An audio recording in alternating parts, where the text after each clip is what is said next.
Hello, beautiful people. You've just landed on Monkey DFIC. Today's featured story is what if Kratos trained Luffy on Olympus and he became the god-slaying pirate captain. If you're new here, welcome to the family. Hit subscribe and the notification bell. And if you're returning, you know the drill, like and share. Enough talk, let's get into the story. Chapter 1, The Storm and the Stranger. The Thousand Sunny rocked violently as waves crashed against its hull. This wasn't just any Grand Line storm, the sky had turned an unnatural purple, and lightning streaked across the clouds in impossible patterns. Nami! What the hell is this? Luffy shouted, gripping the figurehead with one stretched arm while his other hand clutched his straw hat. Nami frantically checked her log pose, which spun wildly in all directions. I don't know. The needle's going crazy. This isn't normal weather. Frankie's voice boomed from below deck. The ship's taking damage. These aren't regular waves. The crew scrambled across the deck. Chopper and Usopp tied down supplies, Robin used multiple arms to secure the sails, while Sanji and Zoro worked to keep the ship on course, though neither would admit they were working together. A massive wave, taller than the mast, loomed over them. But something was wrong, the water glowed with an eerie blue light. Everyone, hang on to something. Nami screamed as the wave crashed down. Luffy stretched both arms around as many crew members as he could reach. I got you guys. The wave hit with supernatural force, and a swirling vortex formed in the center of the deck. It wasn't water, it was like the sea itself had torn open. What is that? Brook yelled, his afro standing even more on end than usual. Before anyone could respond, the vortex expanded, pulling at Luffy's stretched limbs. His rubber grip started to slip. Luffy! Nami reached for him as his fingers lost their hold on the mast. I'll be fine. Find me after. His words cut short as the vortex sucked him in, the portal snapping shut behind him with a thunderclap. Darkness surrounded Luffy as he tumbled through nothingness. His rubber body bounced and stretched in ways that even he found uncomfortable. Then, light, bright and sudden, as he shot out the other side. Ow! Luffy crashed into solid ground, bouncing several times before coming to a stop. He sat up, adjusting his hat. That was weird. Where am I? He stood on rocky terrain at the base of the tallest mountain he'd ever seen. It dwarfed Red Line, stretching so high that clouds obscured its peak. Strange plants and trees unlike any in the Grand Line surrounded him. The air felt different too, heavier, charged with something he couldn't identify. Hello? Nami? Zoro? Anyone? He cupped his hands around his mouth, shouting. Only echoes answered. Luffy's stomach growled loudly. Man, I'm hungry. Guess I better find some food first. He spotted what looked like fruit trees in the distance and took off running.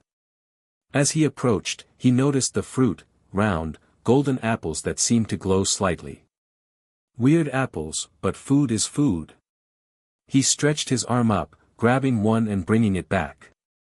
Just as he was about to take a bite, a loud screech came from above.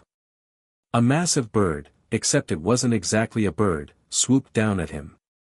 It had the head of a woman and the body of a vulture, with bronze talons that gleamed in the sunlight. Hey! That's my lunch! Luffy shouted as the creature snatched the apple from his hand. The harpy screeched again, diving at him with its claws extended. Luffy jumped back, stretching his arm. Gum pistol. His fist connected with the creature, sending it tumbling through the air. But it recovered quickly, seemingly more angry than hurt. Huh. That should have knocked it out. Luffy frowned, examining his fist. 3 more harpies descended, all eyeing him hungrily. You guys want to fight? Fine by me. Luffy cracked his knuckles, grinning despite the danger. Gum Gatling. His fists flew in rapid succession, striking the harpies multiple times. They screeched in pain and anger but didn't fall. One swooped behind him, talons raking across his back. Ow! That hurt. Luffy spun around, surprised. Normally, slashing attacks didn't cut him, but these talons had drawn blood. The largest harpy dive-bombed him from above. Luffy jumped and twisted in midair. Gum Gum Whip. His extended leg caught the creature across its torso, sending it crashing into a tree. This time, it didn't get up. The remaining harpies circled more cautiously now. Luffy took the opportunity to grab another apple. Just as he bit into it, energy surged through his body. The fruit tasted like nothing he'd ever eaten, sweeter than any apple, with a tang that reminded him of the sea. Whoa! That's good. He felt his strength returning, the scratches on his back tingling as they began to heal.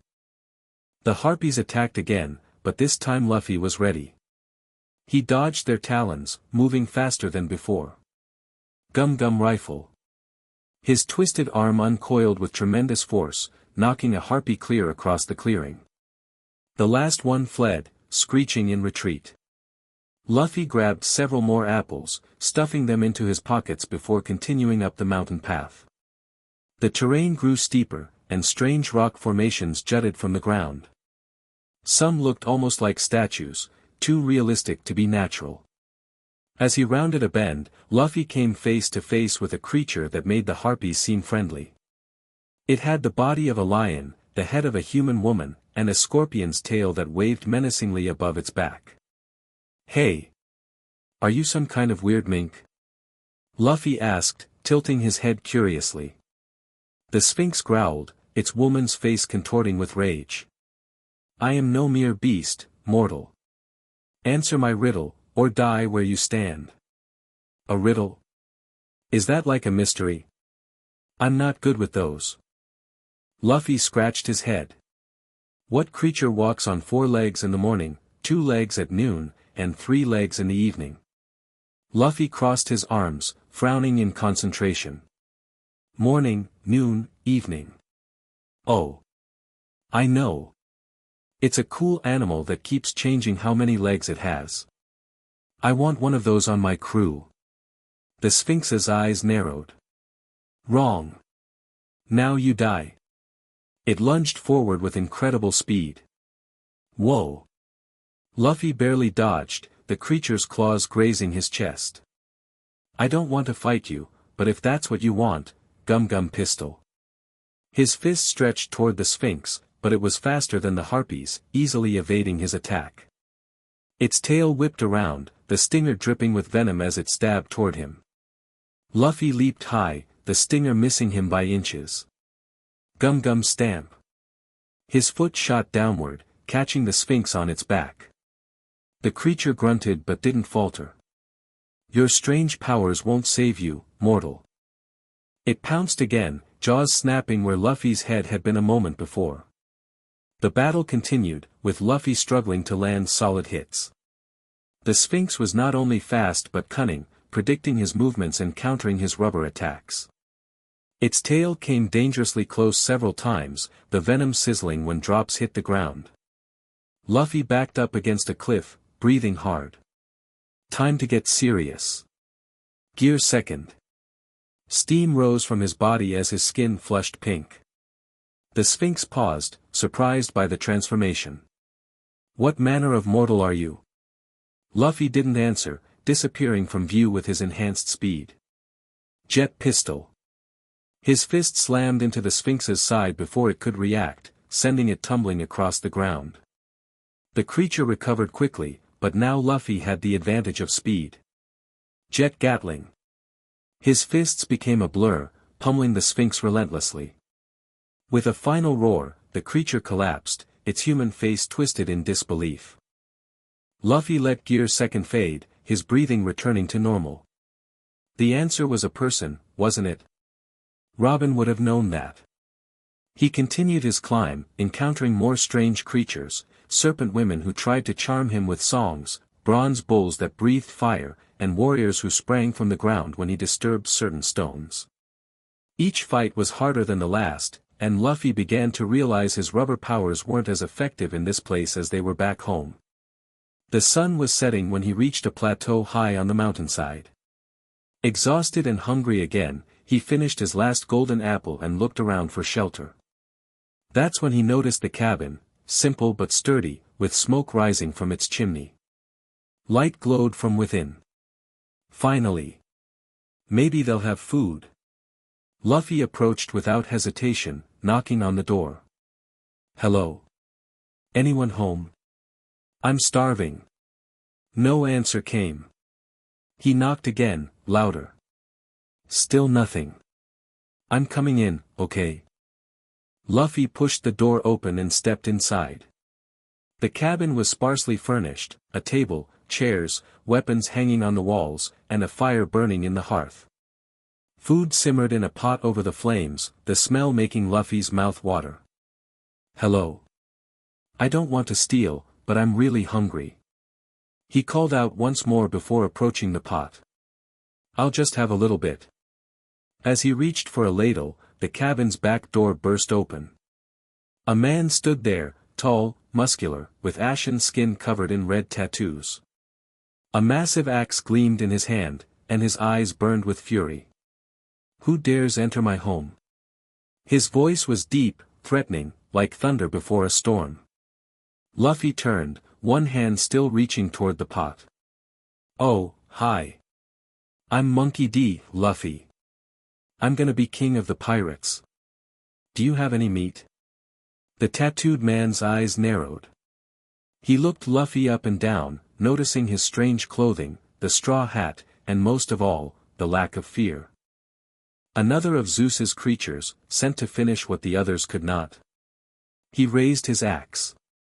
I thought the king of gods would send something more impressive than a boy in a straw hat.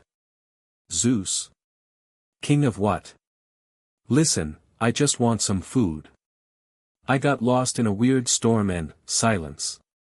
The man lunged forward with shocking speed for his size, the axe swinging in a deadly arc toward Luffy's neck. Luffy bent backward, his rubber body allowing him to fold almost in half as the axe whistled over him. Hey! That could have killed me.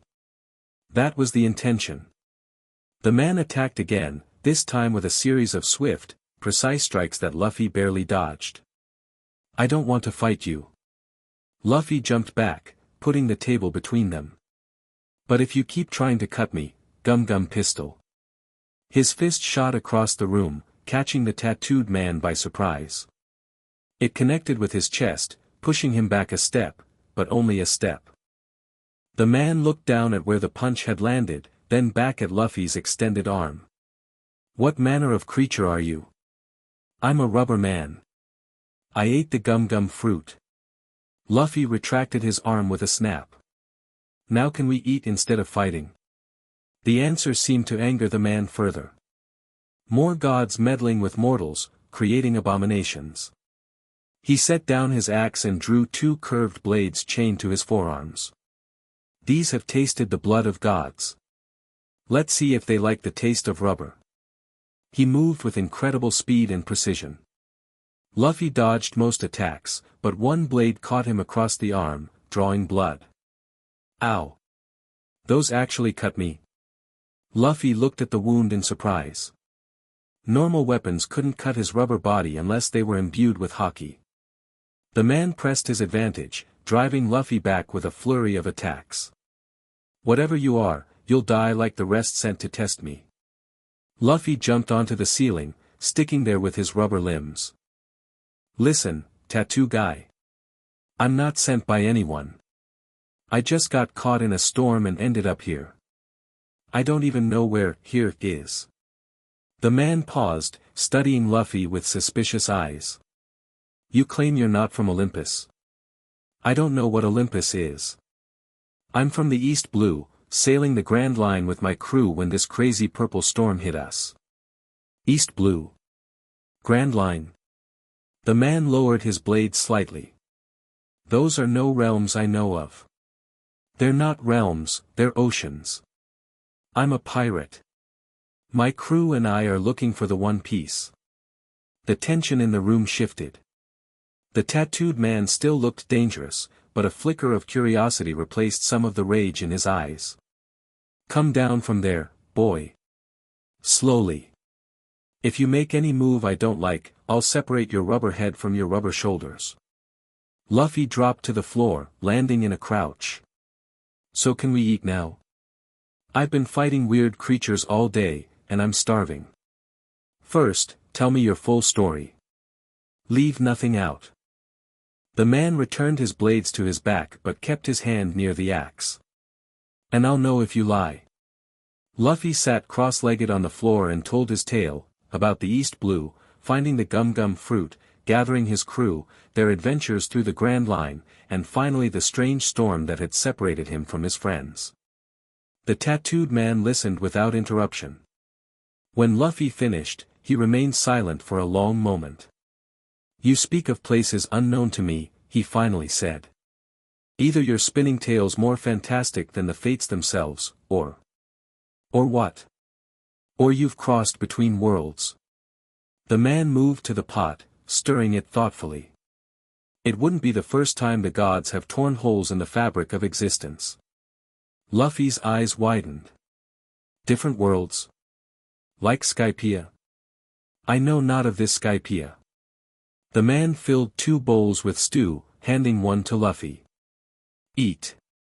Then we'll talk more. Luffy didn't need to be told twice. He devoured the stew in seconds, holding out his bowl for more. This is good. What's your name, tattoo guy? The man refilled Luffy's bowl, his face grim. I am Kratos. Once called the Ghost of Sparta. Once called God of War. His voice grew harder. Now I am called the Godslayer. Godslayer? You kill gods. Luffy tilted his head. Like Enel. I beat him once, but I didn't kill him. Kratos's eyes narrowed. You fought a god and lived? Yeah. He thought he was a god anyway. He had lightning powers from a devil fruit. But rubber doesn't conduct electricity, so his attacks didn't work on me. Luffy grinned proudly. Kratos sat across from him, studying the strange rubber boy with new interest. The creatures you fought on your way up the mountain, describe them. Luffy did, between mouthfuls of his third helping of stew. Harpies. A sphinx. Likely sirens and gorgons as well. Kratos nodded. Creatures of Greek myth. You've landed at the foot of Mount Olympus, boy, home of the Greek gods. So we're not in the Grand Line anymore. You're in a different world entirely. One ruled by capricious, cruel gods who view mortals as playthings. Luffy set down his empty bowl, suddenly serious. How do I get back to my crew? I don't know if you can. Kratos's voice was blunt. But if anyone would know, it would be the gods themselves, the very beings I've spent years destroying. Then I'll find these gods and make them send me back. Luffy punched his palm decisively. Kratos let out a harsh laugh. You have spirit, boy, but you're not ready. The creatures you struggled with today are mere servants. The gods themselves are infinitely more powerful. I'll get stronger then. I always do. Luffy stood, determined. Kratos studied him for a long moment. Perhaps. There is something unusual about you. Your rubber body, your fighting spirit. He seemed to be considering something. The gods will eventually sense you here. An anomaly from another world. They'll either try to use you or destroy you. Let them try. I need to get back to my crew. Kratos stood, towering over Luffy. If you truly wish to challenge the gods of Olympus, boy, you need more than courage and stretchy limbs. You need the power to harm divinity itself. Can you teach me? You're the God Slayer, right? Kratos turned away, staring into the fire. I haven't taken a student since. His voice trailed off, pain evident in his eyes. Since what? Since my son. He's away. Learning his own path. Luffy approached Kratos, standing beside him at the fire. I'm a quick learner. Well, for fighting anyway. Not much else. He laughed. Kratos looked down at him, his face unreadable. You remind me of him, in some ways. The determination. The refusal to accept limitations. He sighed heavily. Very well. I will train you. Not because I care if you return home, but because any enemy of the gods is a potential ally to me. Great. When do we start? Now. Without warning, Kratos swung his axe at Luffy's head. Luffy ducked, the blade missing by inches. Hey! Lesson 1, always be ready. Kratos replaced his axe on his back. We begin at dawn. Sleep if you can. Tomorrow will bring pain unlike any you've known. Luffy just grinned. I can take it. As Luffy settled into a corner for the night, Kratos watched the strange boy from another world. There was something about him, a pure, unshakable will that reminded him not just of Atreus, but of himself, long ago, before rage and vengeance had consumed everything. Perhaps, Kratos thought, this rubber boy might indeed have what it takes to challenge the gods. Dawn came with a bucket of ice-cold water dumped on Luffy's head. Up. Kratos stood over him, already fully dressed and armed. We have much to do. Luffy sputtered and jumped to his feet, water dripping from his hair. I'm up.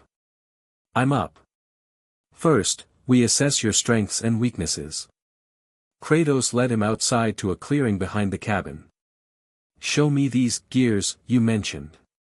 Luffy demonstrated gear second, his body steaming as he moved at incredible speed around the clearing. Then gear third, his arm inflating to gigantic size. Finally, gear fourth, his muscled, bouncy form hovering above the ground. Kratos observed without comment, his face impassive. When Luffy returned to normal, breathing hard, Kratos finally spoke. Impressive, but flawed. Your power comes at great cost to your body. And more importantly, he drew one of his blades and slashed at Luffy's arm, drawing blood despite Luffy's attempt to dodge. It doesn't protect you from divine weapons. Yeah, I noticed that yesterday. Why can you cut me when most swords can't? My blades, the blades of chaos, were forged in the fires of Hades. They can harm gods, titans, and apparently, rubber boys from other worlds. Kratos sheathed the blade. The gods' weapons will cut you even easier than mine. Luffy looked at the small cut, which was already healing. So I need to learn to fight gods. How do we start? By understanding what you face. Kratos walked to a fallen log and sat. The gods of Olympus aren't like your devil fruit users. They are the embodiments of primal forces, lightning, war, death, the sea itself. Their power is woven into the fabric of this world. Like Logia types. I've fought those before. I don't know these Logia types, but from what you've described, no. Gods don't just control elements, they are the elements.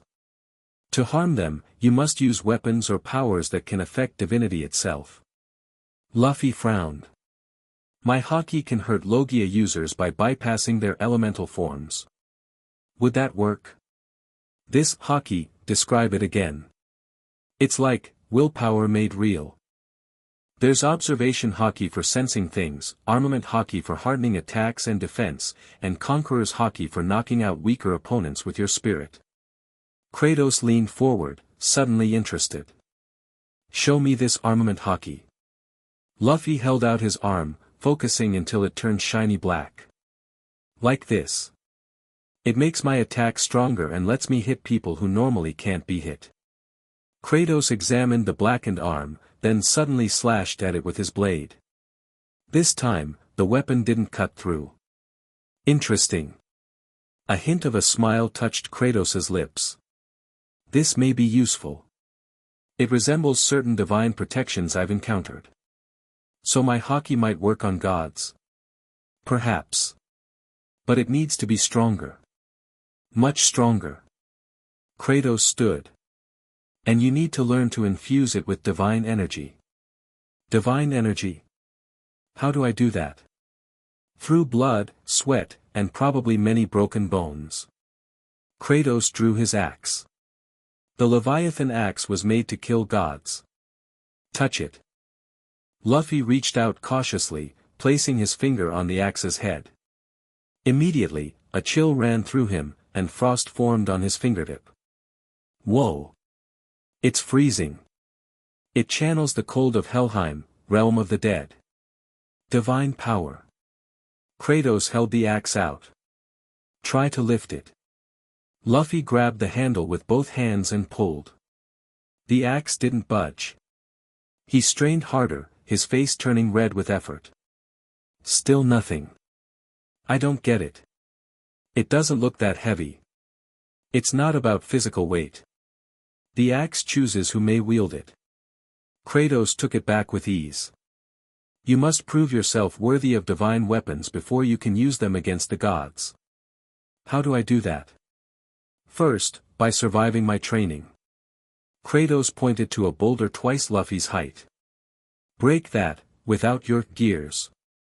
Use only your basic strength and this haki. Luffy approached the boulder, coating his fist with armament haki. Gum gum pistol. His fist struck the boulder hard, creating a small crack but nothing more. Again.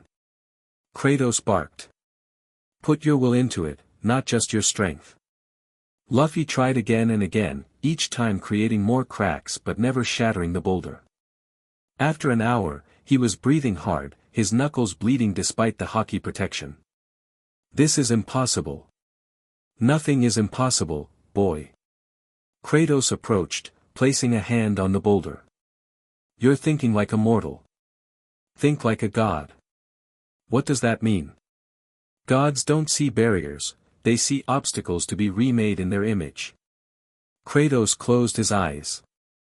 When I strike, I don't just hit my target, I impose my will upon reality itself. He demonstrated with a single punch that shattered the boulder into dust. Luffy's eyes widened. That wasn't just strength. No. It was divine intent. Kratos looked at Luffy's bleeding hands. Your haki is similar, but unrefined. Raw. You need to focus it not just into hardening but into changing what it touches.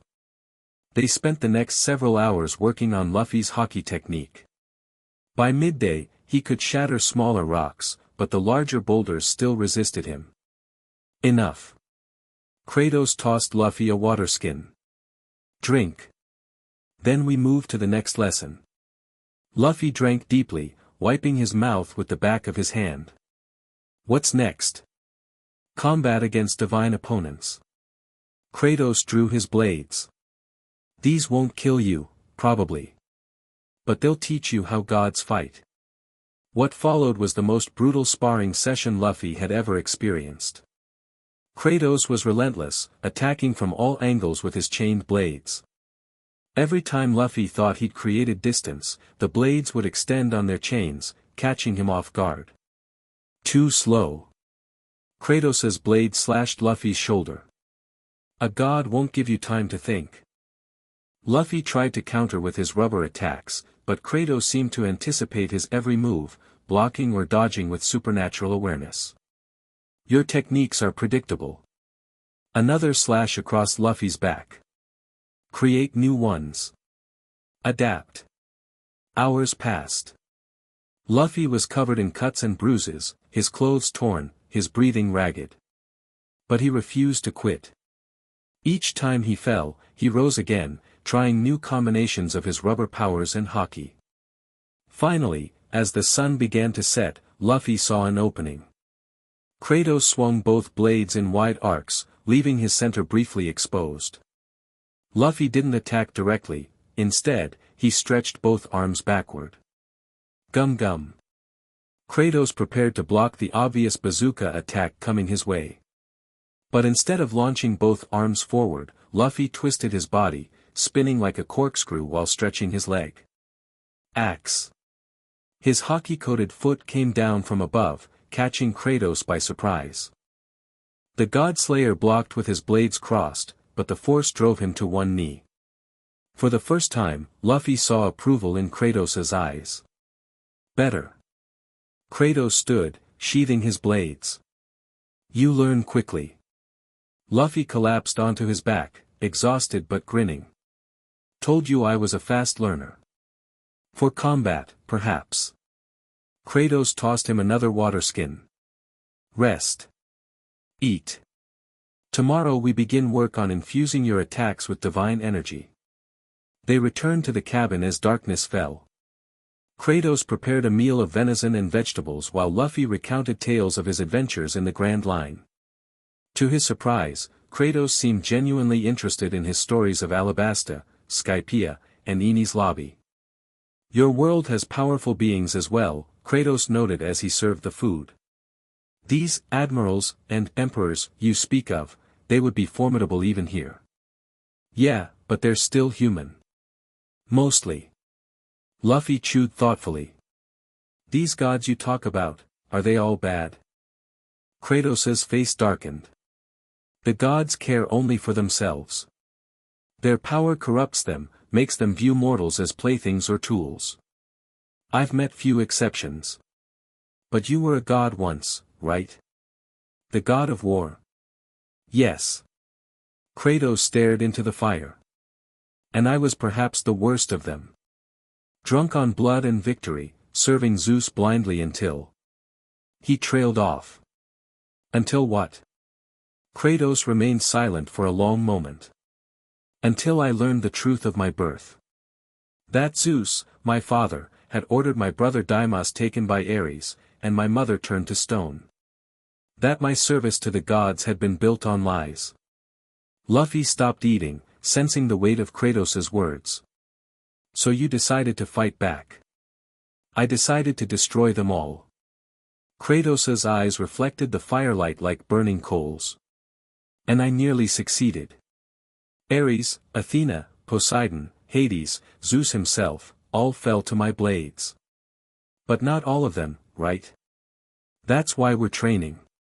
No, not all. The gods are like weeds, cut one down, another takes its place. Zeus returned from death, as gods sometimes do. Others fled to distant realms and now return, seeking vengeance. Luffy resumed eating. In my world, the world government is kinda like your gods. They think they can control everything and everyone. That the rules don't apply to them. And you fight against them? Yep. I don't want to rule anything. I just want to be free, the freest person in all the seas. That's what being Pirate King means to me. Kratos studied him with new interest. Freedom. Not power or wealth or glory.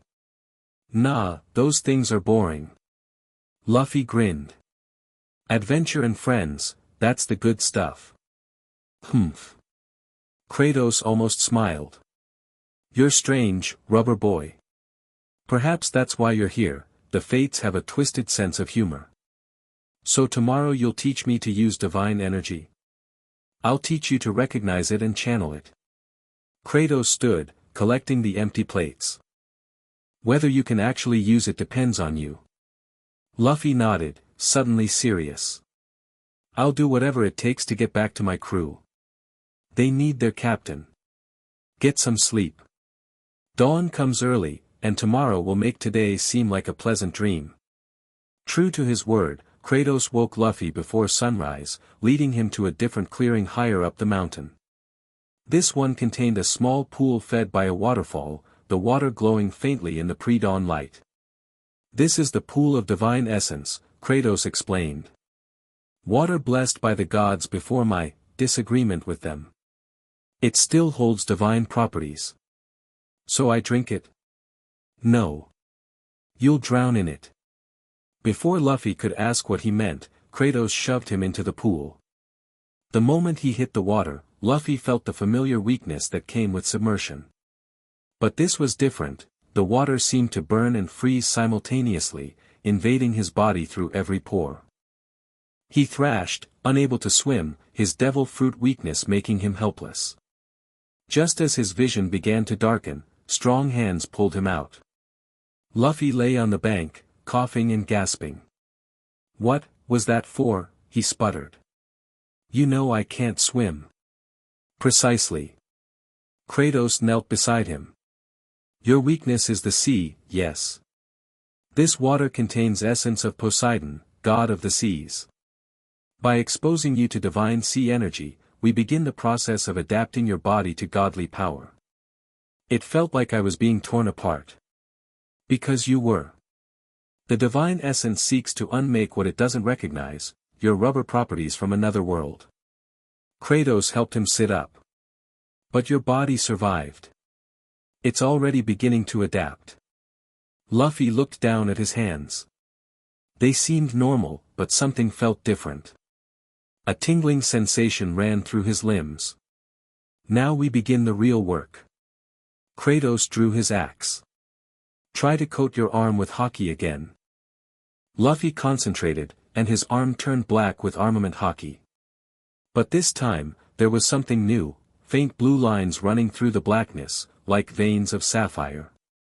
"Good." Kratos nodded. "The divine essence is mixing with your hockey. Now strike that tree." Luffy threw a punch at a nearby pine. His fist didn't just impact the trunk, it passed through it, leaving a perfect hole. "Whoa!" Again. Kratos pointed to a larger tree. Luffy struck again, with the same result. This time, frost formed around the edges of the hole. The divine essence amplifies your will, allowing it to affect the world more directly. Kratos demonstrated by throwing his axe, which cut through 3 trees before returning to his hand. Gods don't just interact with reality, they define it. For the next several hours, Kratos had Luffy practice infusing his attacks with the divine energy now flowing through his body. It was difficult, exhausting work. Sometimes the energy flowed too strongly, causing Luffy's limbs to stiffen or burn. Other times it wouldn't come at all, leaving his attacks normal. By midday, Luffy had mastered the basics. He could reliably channel divine energy into his armament hockey, creating what Kratos called God-killing hockey. Not bad. Kratos watched as Luffy shattered another boulder with a divinely enhanced punch. But the gods won't just stand there like rocks. You need to maintain this power while moving, dodging, thinking. "Let me try something." Luffy backed up, taking a deep breath. Gear second. Steam rose from his body as usual, but this time with faint blue wisps mixed in. His skin took on a pink glow with subtle blue undertones. Interesting. Kratos raised his blades. "Attack me." Gum Gum Jet Pistol. Luffy's fist shot forward with incredible speed, trailing blue energy. Kratos crossed his blades to block, but the impact still pushed him back several feet. His eyes widened slightly, the closest thing to surprise Luffy had seen on his face. Again. Luffy launched into a series of attacks, his divinely enhanced gear second moving faster than ever before. Kratos blocked most, but a few connected, actually causing the Godslayer to wince. Enough. Kratos held up a hand after a particularly solid hit to his shoulder. "You've made your point. The divine essence works well with your gears." Luffy let gear second fade, breathing hard but grinning. "It feels stronger. Like my rubber powers and hockey are working better together. The divine energy is acting as a catalyst, enhancing your natural abilities." Kratos rolled his shoulder where Luffy had struck him. "But it's still not enough to face Zeus or the other major gods. What about my other gears? Show me." Luffy demonstrated gear third with divine enhancement. His giant limbs now glowed with blue-black energy, and when he struck the ground, the entire clearing shook, trees uprooting from the force. Gear fourth was even more dramatic. The muscle-bound, bouncy form now featured intricate blue patterns across the hockey-blackened skin, like divine tattoos. Luffy hovered above the ground, the air around him distorting with power. "Bound man with divine energy." Luffy's voice echoed strangely. "This feels different. Be careful." Kratos's voice held a note of warning. Divine power can overwhelm mortals. It's why so many of Zeus's chosen burned to ash when he revealed his true form to them. I feel fine. Better than fine. Luffy bounced around the clearing at tremendous speed, leaving trails of blue light. Watch this. Calm gun. He launched a massive punch at a distant cliff face. The impact was catastrophic, not just cracking the cliff but obliterating a section the size of a small ship. Fragments of rock rained down as dust filled the air. Kratos actually looked impressed. Powerful. But control is more important than raw strength when facing gods. He pointed to a single leaf floating down from a tree. Can you catch that without crushing it?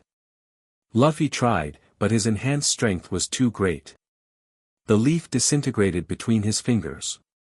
That's the difference between power and mastery. Kratos caught another leaf, holding it gently despite his massive strength. The gods will try to exploit any lack of control. Luffy let Gear 4 fade, collapsing to his knees in exhaustion. The divine energy had enhanced his abilities but also drained him faster than usual. Rest. Kratos handed him a water skin. You've made good progress for one day. As Luffy drank, a distant rumble of thunder sounded from the mountain's peak. Kratos looked up, his expression darkening. What's wrong? Luffy asked. Zeus. Kratos's voice was grim. He sensed the divine energy we're using. It won't be long before he investigates. Good. Let him come. I'll test out my new powers on him. Kratos grabbed Luffy's shoulder, his grip painfully tight. Don't be a fool, boy. You're not ready for Zeus. He is the king of gods for a reason. I'm not afraid of him. You should be. Kratos released him. Fear keeps you alert, keeps you alive. I've killed Zeus before, and still, I fear his power. Luffy rubbed his shoulder, suddenly serious. So what do we do? We accelerate your training. And we prepare for visitors. Kratos looked toward the cabin. Come. We need weapons that can channel your divine haki. Back at the cabin, Kratos opened a chest Luffy hadn't noticed before. Inside lay various weapons, swords, spears, gauntlets, all with the same otherworldly craftsmanship as Kratos's blades and axe. Spoils from fallen gods and their champions. Kratos removed a pair of bronze gauntlets. These once belonged to Hermes, god of speed. Try them. Luffy put on the gauntlets, which adjusted to fit his smaller hands. Immediately, he felt lighter, faster. They enhance your natural speed. Kratos stepped back. Move around the cabin. Luffy did, finding himself able to dash from wall to wall in blurs of motion, faster even than his gear second. Cool. He examined the gauntlets with newfound respect. They may suit your fighting style. Kratos selected a few more items, a short spear, a shield, and a curved dagger. We'll train with each, find what works best with your abilities. They spent the evening practicing with the divine weapons. The gauntlets clearly worked best for Luffy, enhancing his punches without restricting his rubber powers. The shield was too cumbersome for his acrobatic style, and the spear felt awkward in his hands. The dagger, however, showed promise. When infused with his divine haki, it could extend and contract like a rubber band while maintaining its cutting edge, a perfect complement to his stretching abilities. 2 weapons, then. Kratos nodded as Luffy demonstrated a combination attack with the gauntlets and dagger. The gauntlets of Hermes and the coppice of Artemis. A good start. As night fell, they ate a quick meal before returning to training. This time, Kratos focused on teaching Luffy how to sense divine energy, a crucial skill for detecting gods and their servants. Close your eyes. Kratos circled Luffy in the darkened clearing. Extend your senses, as you do with observation haki, but look for a different signature, colder, older, like the mountain itself breathing. Luffy concentrated, expanding his awareness. At first, he sensed only Kratos, a burning furnace of rage and power. But then, faintly, he detected something else. Multiple presences, high above on the mountain, watching. I feel them. Luffy opened his eyes. On the peak. Many powerful beings. Olympians. Kratos nodded grimly. They're watching us. Assessing you. Let them watch. I'm getting stronger every hour. Yes, you are. Kratos actually smiled, though it was fleeting. Perhaps there is hope for you yet, rubber boy. They continued training through the night. Kratos was relentless, pushing Luffy to his limits and beyond. By dawn, Luffy had mastered the basics of divine energy manipulation, could wield his new weapons effectively, and had begun developing new techniques that combined his rubber powers with godly might. As the sun rose, they stood on the edge of a cliff, looking up at the mountain's peak shrouded in unnatural clouds. Today, we move beyond basics. Kratos pointed to a temple visible halfway up the mountain. That is the Temple of Athena. Inside are artifacts we can use to further enhance your abilities. But Athena's a god, right? Won't she be mad we're raiding her temple? Athena is complicated. She died by my hand, yet aided me afterward. Her temple has been abandoned since her death, but her blessing may remain in certain objects. So we're going artifact hunting? Sounds fun. Kratos gave him a stern look. This isn't a game, boy. The temple will be guarded by stone sentinels and other servants loyal to Olympus. It will be your first real test against divine opposition. Luffy cracked his knuckles, the gauntlets of Hermes gleaming on his hands. Bring it on. I'm ready. They began the ascent toward the temple, moving quickly through forests and over rocky outcroppings. Luffy noticed Kratos constantly scanning their surroundings, alert for danger. You seem worried, Luffy noted as they scaled a particularly steep section. Zeus has been too quiet. Kratos pulled himself over a ledge. He should have sent assassins by now. Maybe he's scared of you. Kratos snorted. Zeus fears nothing except his own prophecy of doom. No, he's planning something. As if summoned by his words, the sky darkened overhead. Lightning flashed among the clouds, and thunder rolled down the mountainside. Speak of the devil, Kratos muttered, drawing his axe. The clouds parted, and a figure descended, not Zeus himself, but a warrior in gleaming armor, riding a chariot pulled by eagles. His helmet covered his face, and a spear crackled with lightning in his hand. Kratos, ghost of Sparta. The warrior's voice boomed across the mountainside. Zeus, king of Olympus, demands the surrender of the otherworlder in your company. Kratos stepped forward, positioning himself between Luffy and the divine messenger. Tell Zeus if he wants the boy, he can come himself instead of sending his errand boy. The messenger's grip tightened on his spear. This is your only warning, Godslayer. Surrender him, or face the wrath of Olympus once more. Luffy pushed past Kratos, facing the messenger directly. Hey, lightning guy. I need to talk to Zeus. Tell him to send me back to my world, and I'll leave peacefully. The messenger laughed, the sound like distant thunder. You dare make demands of the king of gods? You, a mortal from beyond our realm? I'm Monkey D, Luffy. I'm gonna be king of the pirates. And I need to get back to my crew. Silence. The messenger hurled his spear. Luffy activated his divine haki, catching the spear mid-flight. Lightning coursed through the weapon, up his arm, but the divine energy in his body neutralized it. The messenger's posture showed his shock. Impossible. No mortal can touch the spear of Zeus. I'm not just any mortal. Luffy grinned, the gauntlets of Hermes glowing on his hands. He cocked back his arm, the spear still crackling with energy. Gum gum divine pistol. He hurled the spear back with tremendous force. It struck the chariot, shattering one wheel and sending the vehicle spinning through the air. The messenger leaped free, landing on a nearby outcropping.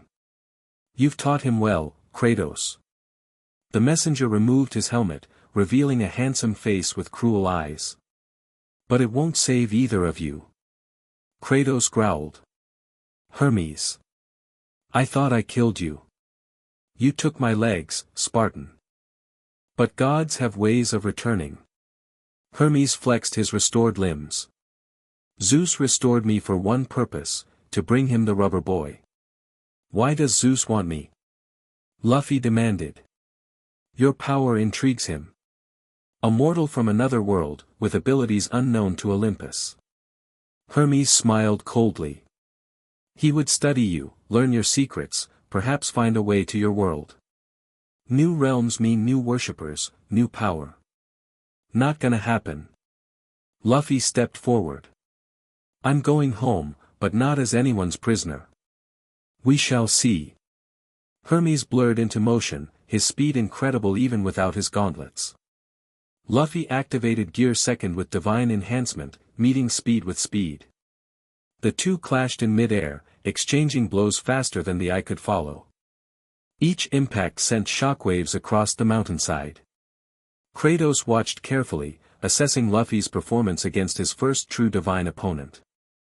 The rubber boy was holding his own, his natural flexibility and unpredictable fighting style compensating for his relative inexperience. Hermes landed a kick to Luffy's chest, sending him crashing into a boulder. "Not bad, mortal. But I'm just getting started."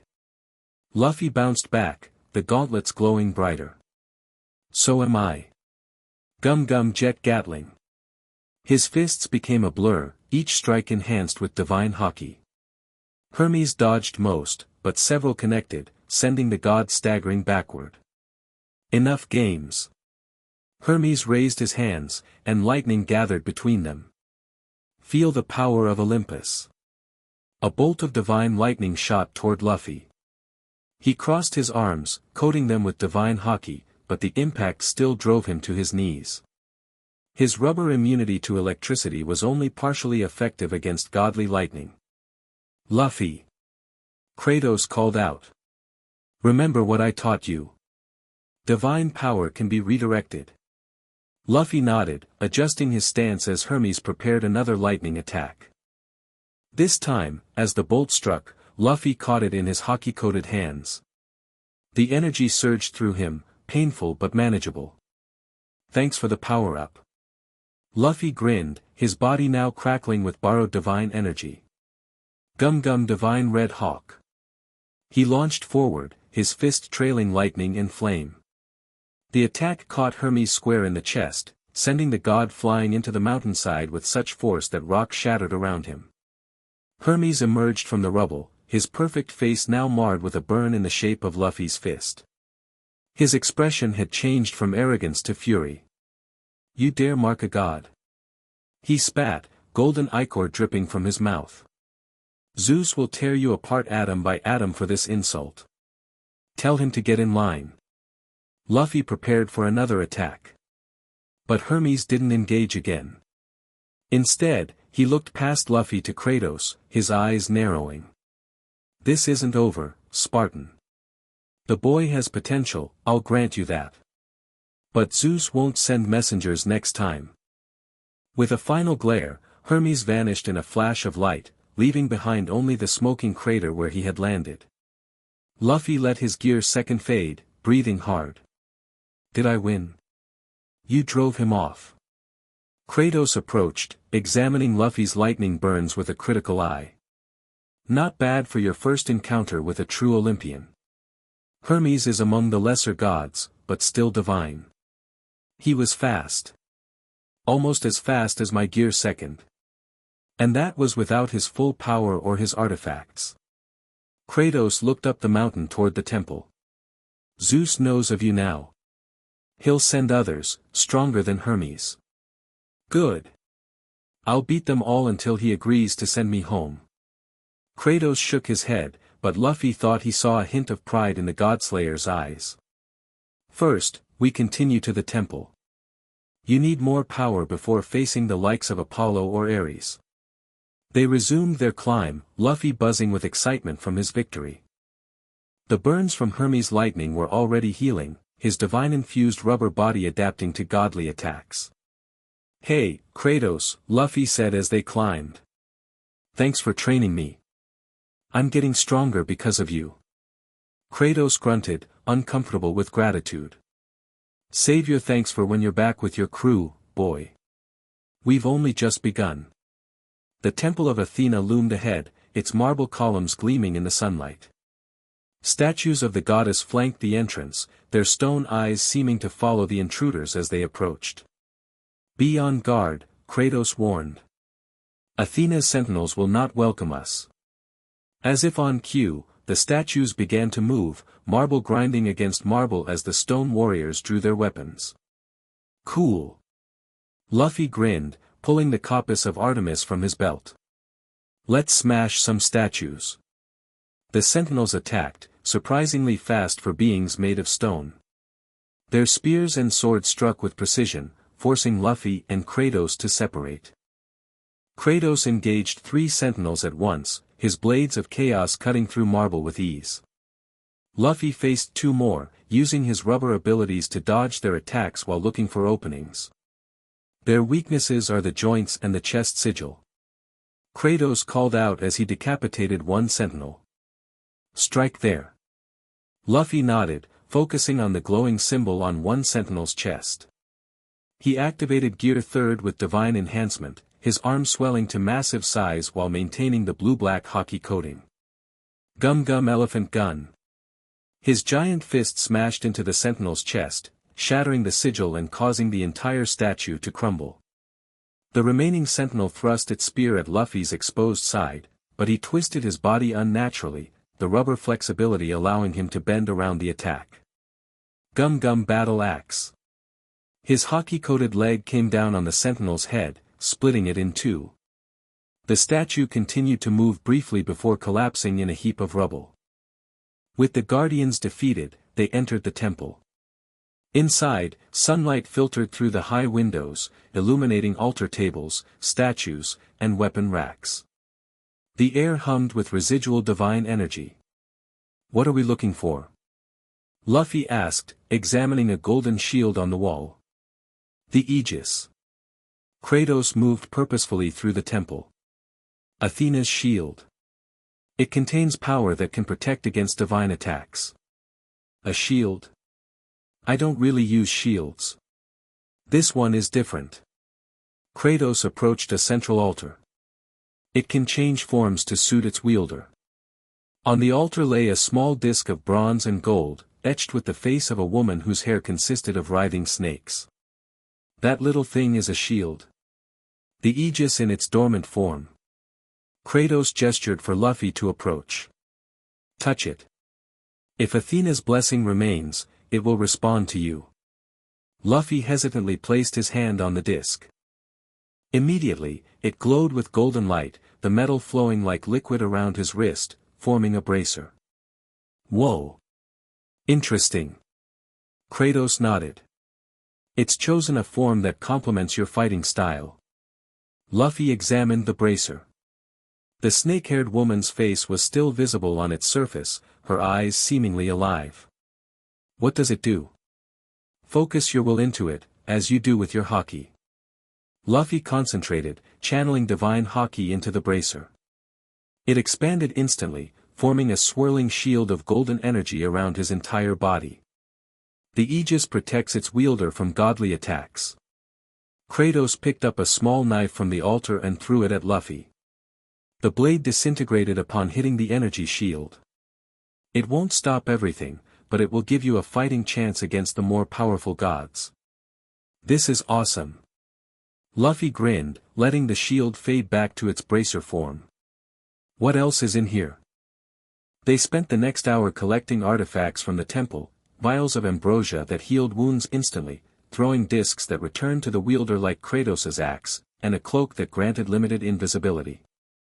As they prepared to leave, a soft voice echoed through the temple. "You always were a thief, Kratos." Both Luffy and Kratos whirled around. A figure stood by the altar, a tall woman in flowing robes, her form translucent like mist. A helmet covered her head, and a spear rested against her shoulder. Athena. Kratos's voice was flat. I thought you had moved on to wherever dead gods go. Death is rarely permanent for us, as you well know. Athena's ghostly eyes shifted to Luffy. So this is the boy from another world. I sensed his arrival. Luffy stepped forward. You're the goddess of this temple. Sorry about the mess.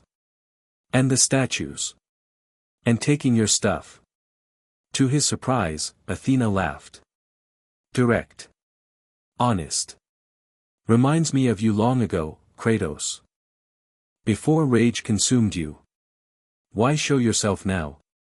Kratos demanded, his hand moving to his axe.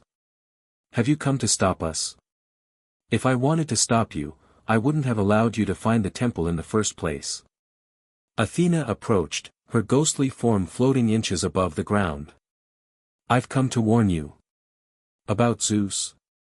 About what Zeus has learned. He's discovered how the boy arrived in our world, a tear in reality caused by a conflict between sea gods. Luffy perked up. You know how I got here. Can you send me back? I cannot. But Zeus can. Athena's expression turned grave. That's why he wants you, boy. He believes your world contains power he can use to restore Olympus to its former glory. My world has its own problems. Luffy crossed his arms. We don't need your gods making things worse. Precisely why I've come. Athena turned back to Kratos. Zeus plans to use the boy as a conduit, to pass through him back to his world. If he succeeds, nothing will stop him from conquering this new realm. Kratos's expression darkened further. Then we kill Zeus. Again. It won't be easy. He's stronger now, fueled by fear of what you've done and what you might do. Athena's form began to fade. The boy must be ready. His power is unique, neither mortal nor divine. It may be the key to ending Zeus once and for all. As she disappeared, her final words echoed through the temple, I'll help where I can, Kratos. For the boy's world, if not for ours. Silence fell over the temple. Luffy looked at Kratos, whose face was unreadable. So, Luffy said finally, Zeus wants to invade my world. It seems so. Kratos gathered the remaining artifacts. All the more reason to accelerate your training. No. Luffy's voice was firm, determined in a way Kratos hadn't heard before. All the more reason to take the fight to him. My friends, my world, I won't let anyone threaten them. Kratos studied the rubber boy, seeing something new in his eyes, a steely resolve that reminded him of himself in younger days, before bitterness had poisoned his purpose. Very well. Kratos nodded once.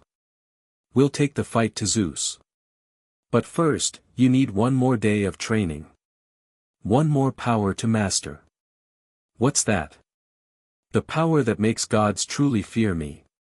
Kratos's eyes glowed slightly red. Spartan rage. The divine fury that can tear Olympus apart. Luffy grinned, pounding his fists together.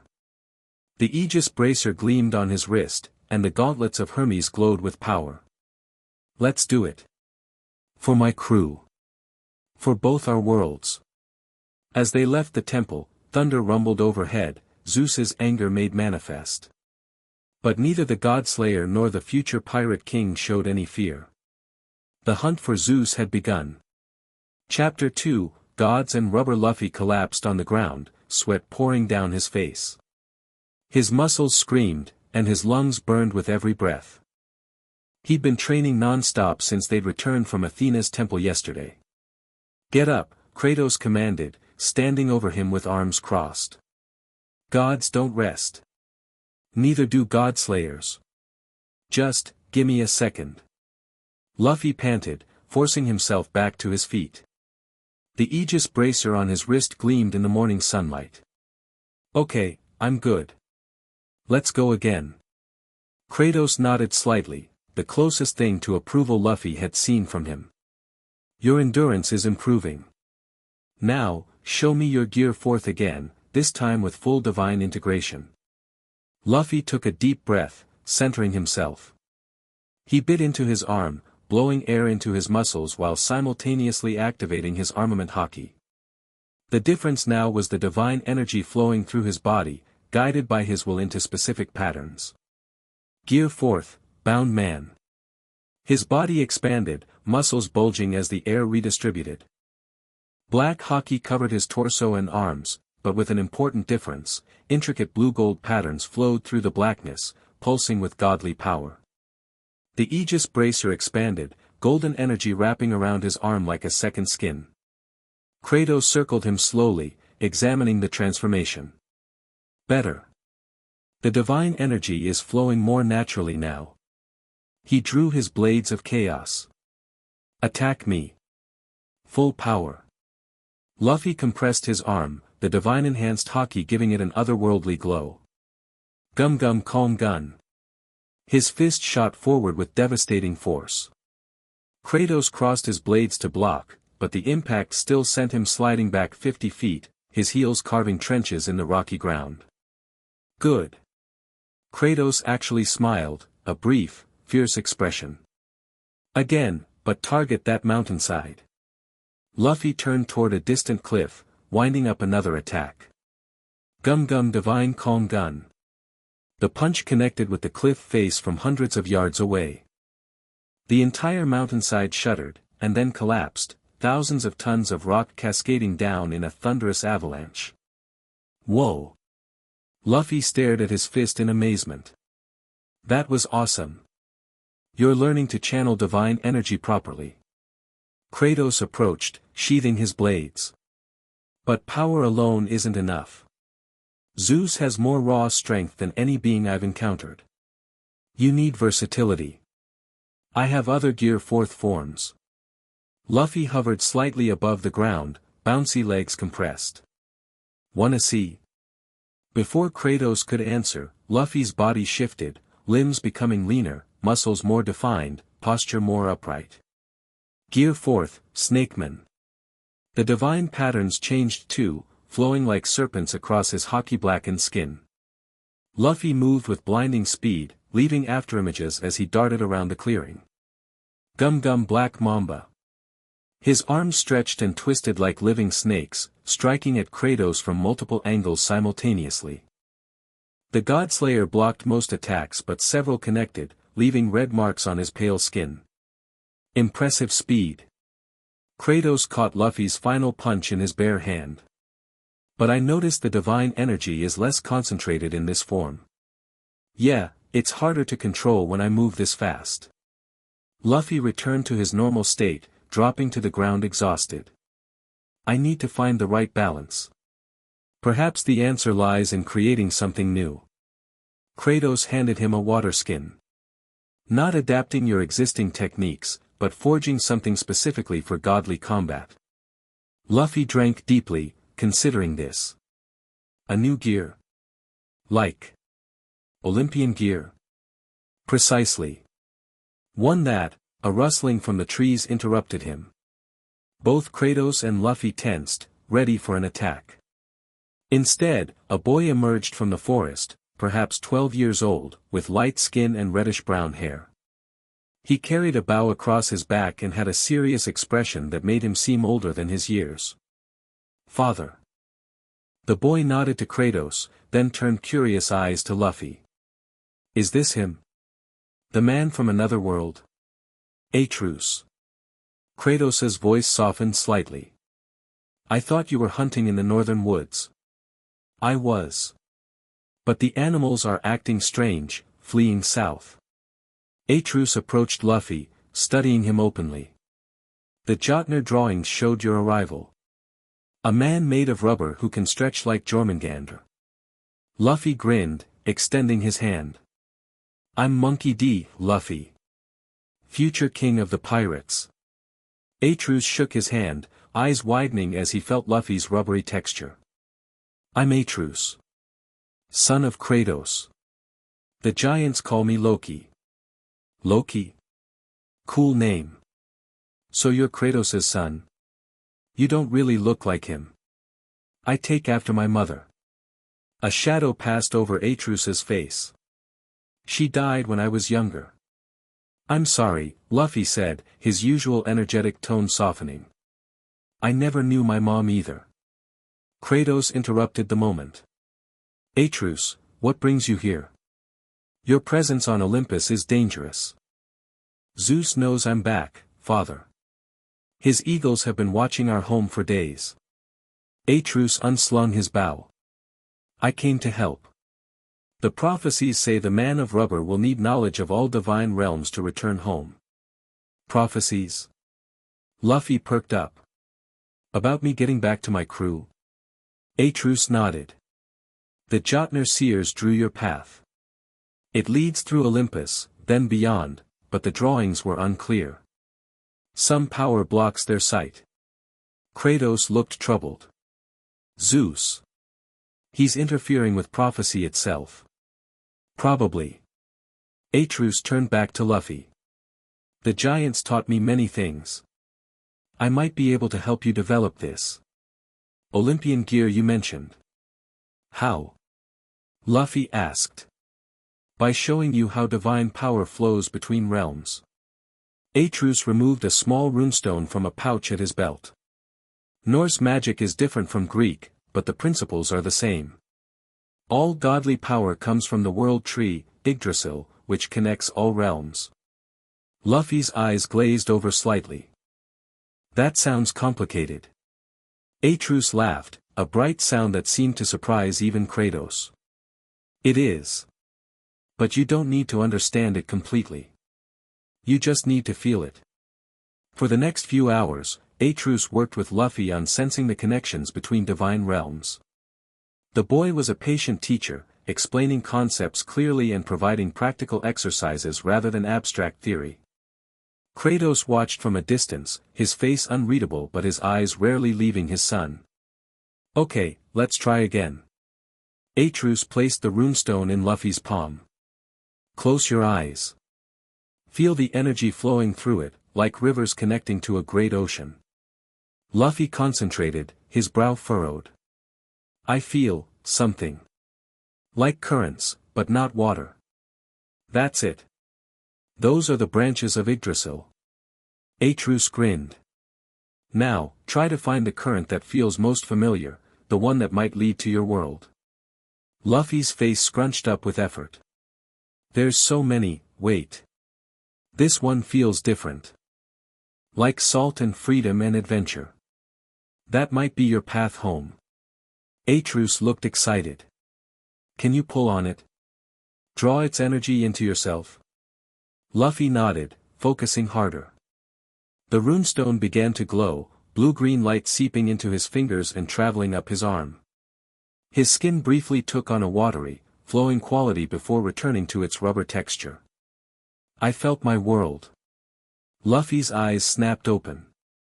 Just for a second, but I felt the sea. My sea. Kratos approached, intrigued. The boy has found a connection. Not just any connection. Atreus looked impressed. He's connecting to his own world's divine energy. If he can channel that alongside Olympian power, I could create a true Olympian gear.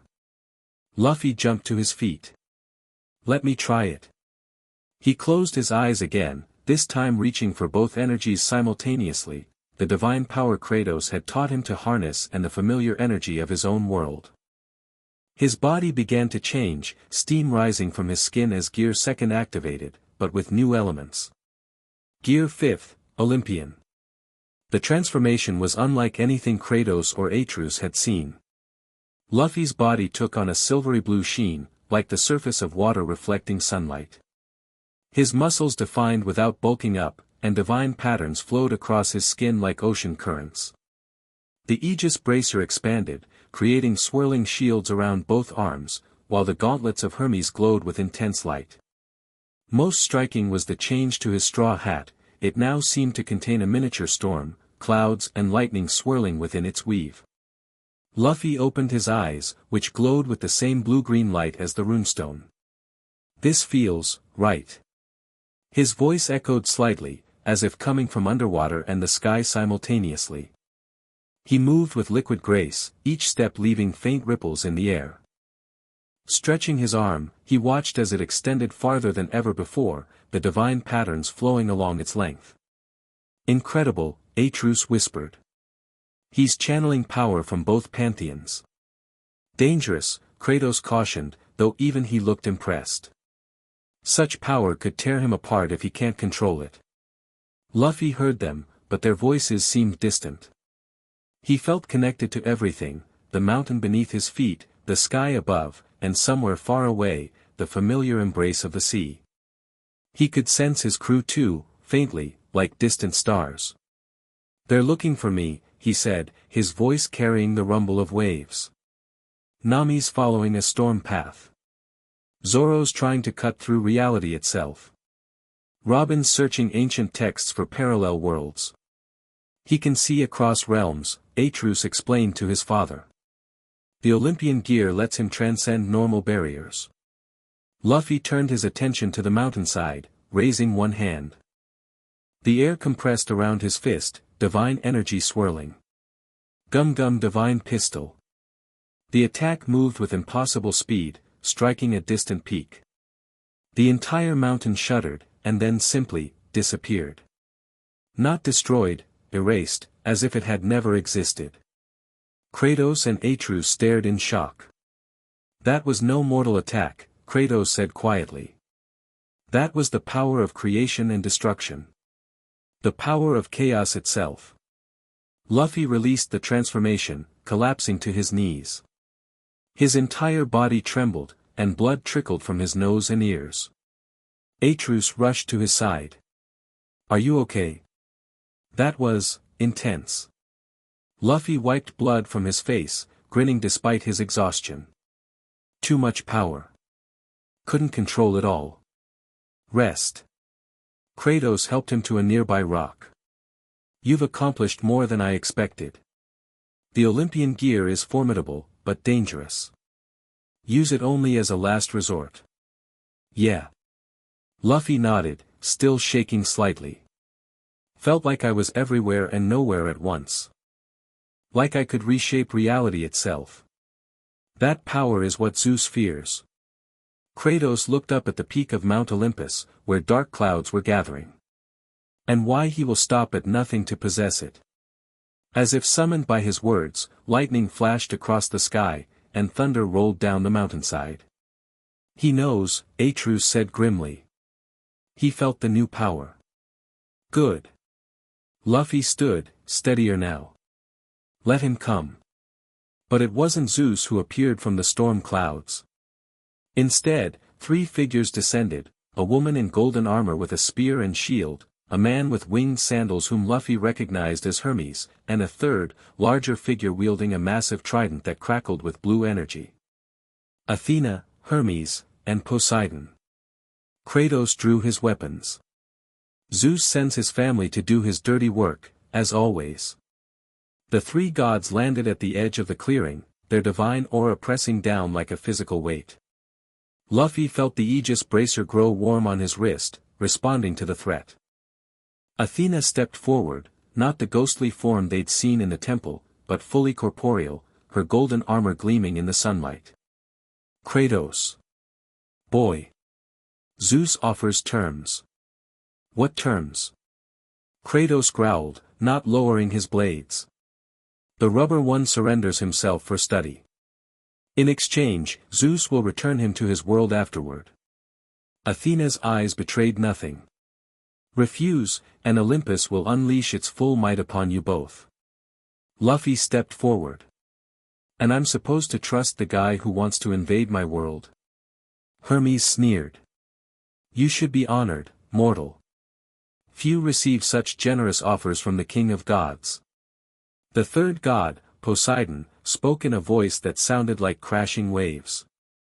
"Your power draws from the sea, boy. My domain. Did you think I wouldn't notice you channeling it?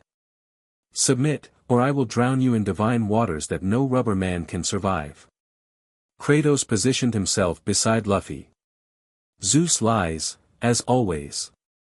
He has no intention of letting you return home except as his puppet. I figured that much. Luffy adjusted his straw hat, his earlier exhaustion apparently forgotten. So I guess we're fighting. Athena sighed. So be it. She raised her spear, signaling to the others. Take them. The three gods attacked simultaneously, Athena charging with spear and shield, Hermes darting in with blinding speed, and Poseidon summoning a massive wave from nowhere. Boy! Kratos called to Atreus. Find cover. Atreus nodded, knocking an arrow as he backed toward the trees. I'll provide support. Luffy activated Gear Second, divine energy flowing through his accelerated circulatory system. I'll take Hermes and Water Guy. You handle the woman. Kratos engaged Athena, their weapons clashing with thunderous impact. Meanwhile, Luffy faced the oncoming wave with determination. Water doesn't scare me anymore. He activated the Aegis, golden energy spreading from the bracer to form a shield. As Poseidon's wave struck, it parted around the divine barrier, unable to touch him. Hermes used the distraction to attack from behind, his fist connecting with Luffy's kidney. The blow would have incapacitated a normal human, but Luffy's rubber body absorbed much of the impact. Too slow. Luffy spun, his hockey-coated legs sweeping out. Gum Gum Divine Whip. The attack caught Hermes mid-dodge, sending him tumbling across the clearing. The god recovered quickly, his face contorted with rage. You dare strike a god twice. Zeus should have sent your atoms scattered across the cosmos when you first arrived. Poseidon attacked again, this time forming the water into trident-shaped projectiles that shot toward Luffy from multiple angles. The Aegis couldn't block them all, and several pierced his defenses, slicing into his rubber flesh. Ow! That actually hurt.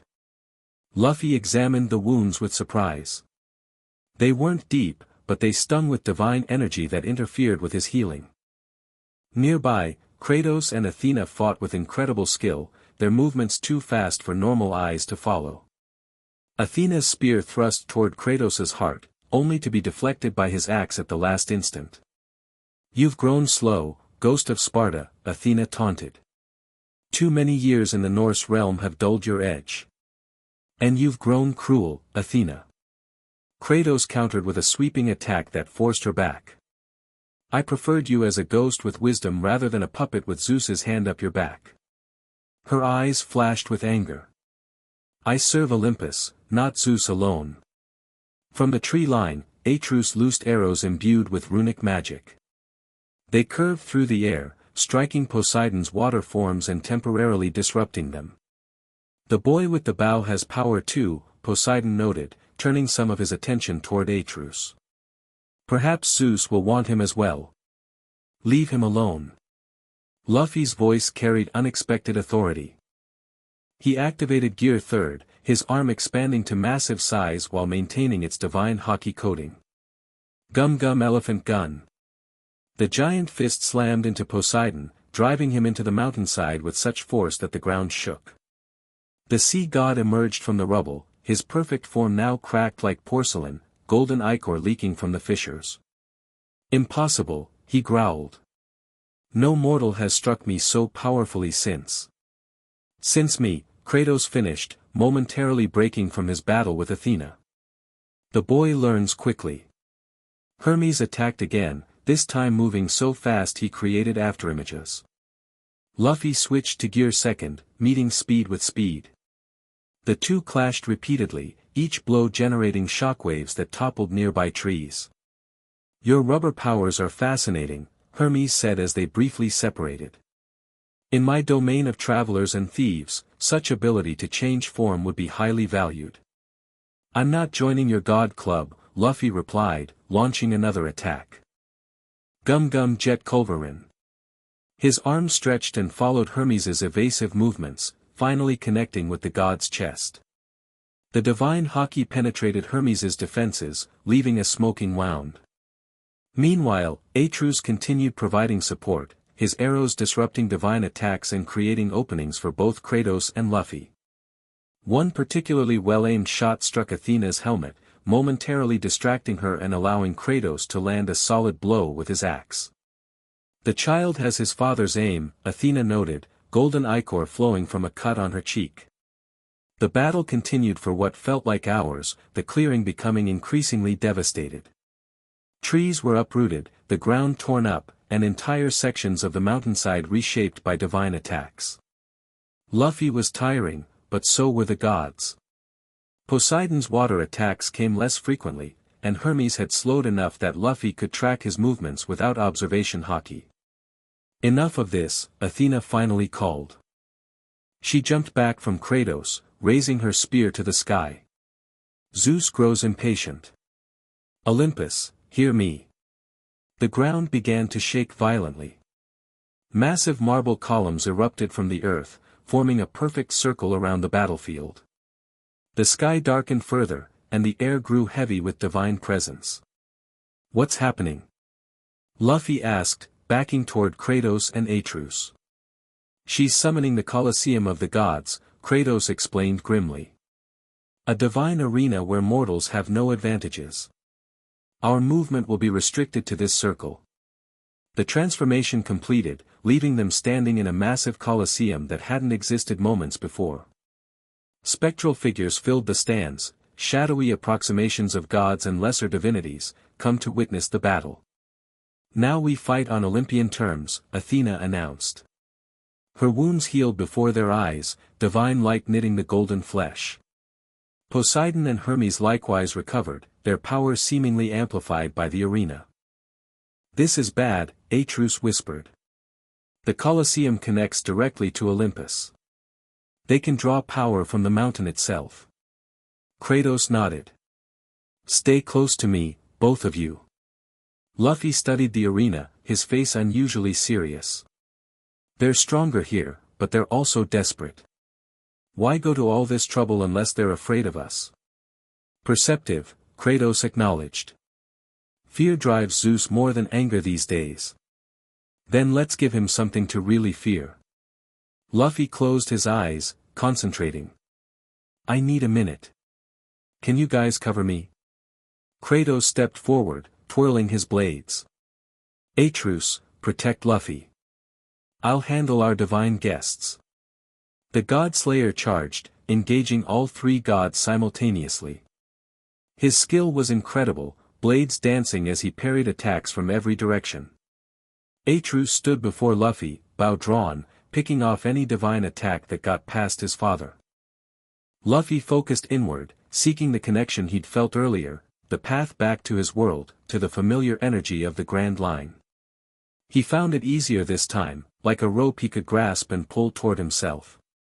As divine energy flowed into him, Luffy remembered Kratos' warnings about control.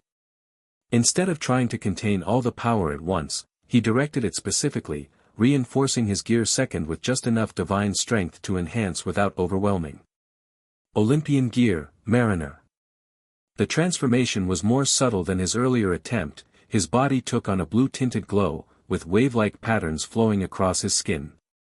His muscles remained lean but radiated power, and the Aegis bracer spread its energy throughout his entire form rather than forming an external shield. Better. Luffy opened his eyes, which now held the deep blue of the ocean depths. More controlled. He stepped forward, the air rippling around him like heat waves. "Atreus, stay back." "Kratos, I've got this." The God Slayer glanced back, assessing Luffy's new form. With a nod, he disengaged, jumping clear as Luffy approached the three gods. "Another transformation?" Hermes laughed. "Your rubber tricks grow tiresome, mortal. This isn't just rubber anymore." Luffy's voice carried the rhythm of crashing waves. "This is the power of my world, a world beyond your reach." He moved suddenly, faster than even Hermes could track. One moment he stood 20 paces away, the next he was directly before Poseidon, fist already in motion. Gum Gum Divine Anchor. The blow struck the sea god with catastrophic force. Poseidon's body didn't just crack, it shattered, exploding into water that rained down across the arena. His essence struggled to reform, but Luffy was already moving again. Impossible. Athena raised her shield as Luffy appeared before her.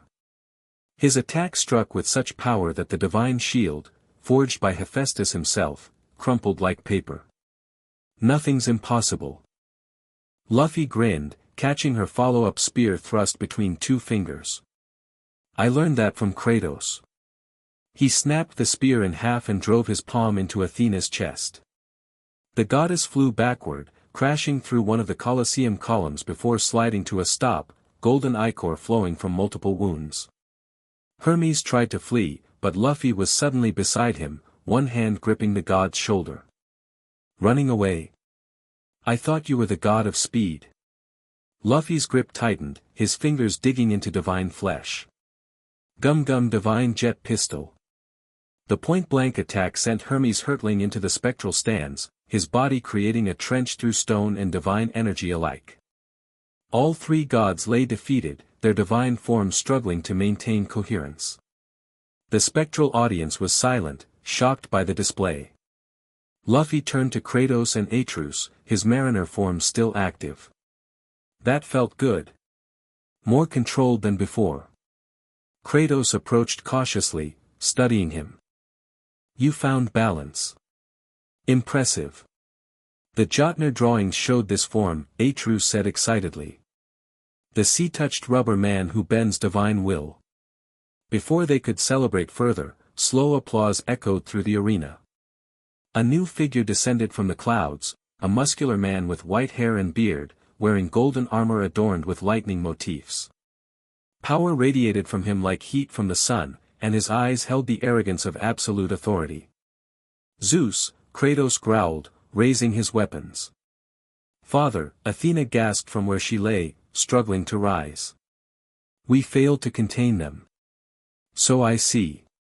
Zeus's voice was smooth, cultured, but with underlying menace. I must admit, I underestimated the rubber boy's potential. A mistake I won't repeat. He touched down in the center of the arena, casually stepping over Poseidon's still reforming body. Kratos, my wayward son. Always collecting strays, I see.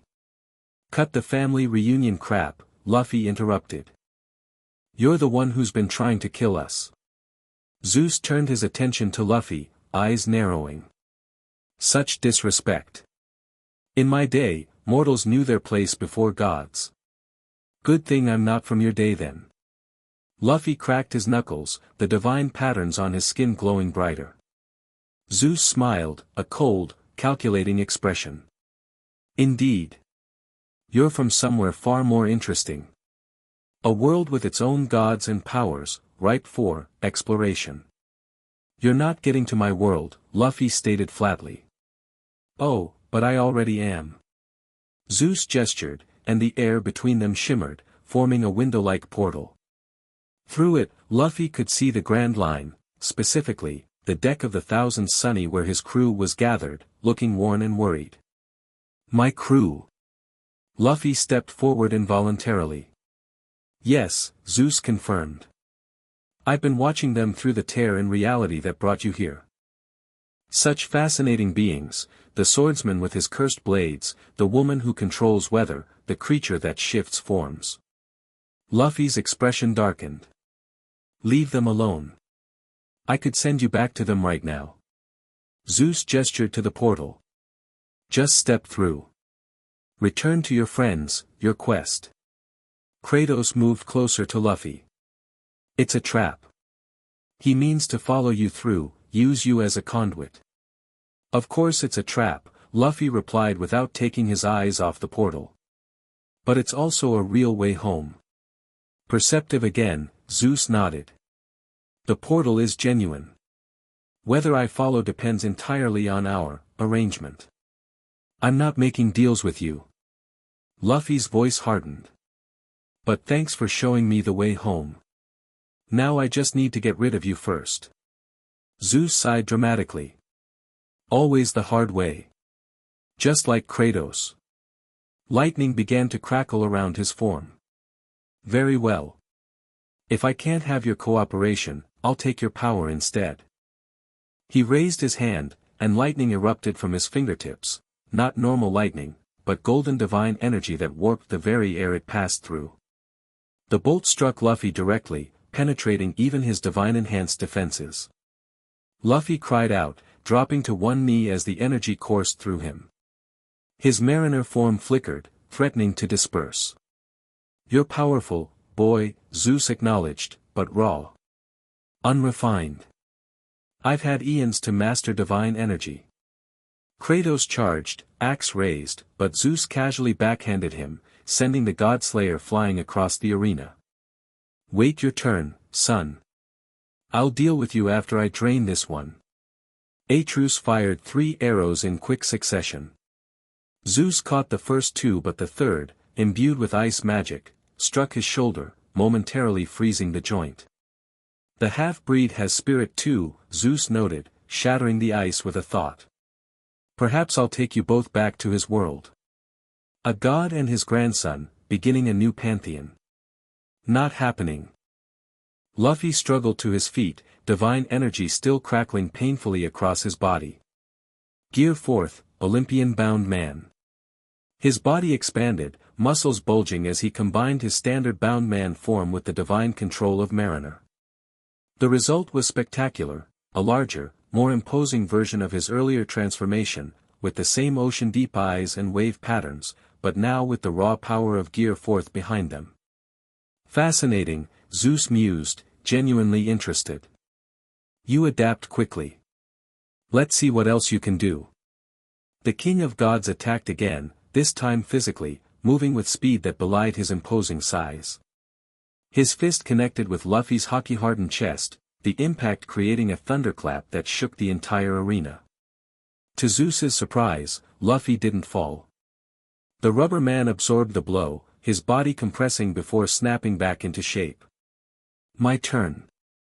Luffy inhaled deeply, his chest expanding further. Gum Gum Divine Calm Organ. Multiple fists shot toward Zeus from impossible angles, each trailing divine energy. The god blocked most but several connected, each impact stronger than the last. Zeus slid backward, golden ichor trickling from his lip. He's hitting him. Atreus shouted excitedly. Father, he's actually hurting Zeus. Kratos rejoined the battle, his axe flying toward Zeus's back. The god sensed it coming, turning to catch the weapon, only to find Luffy's fist waiting for him as he turned.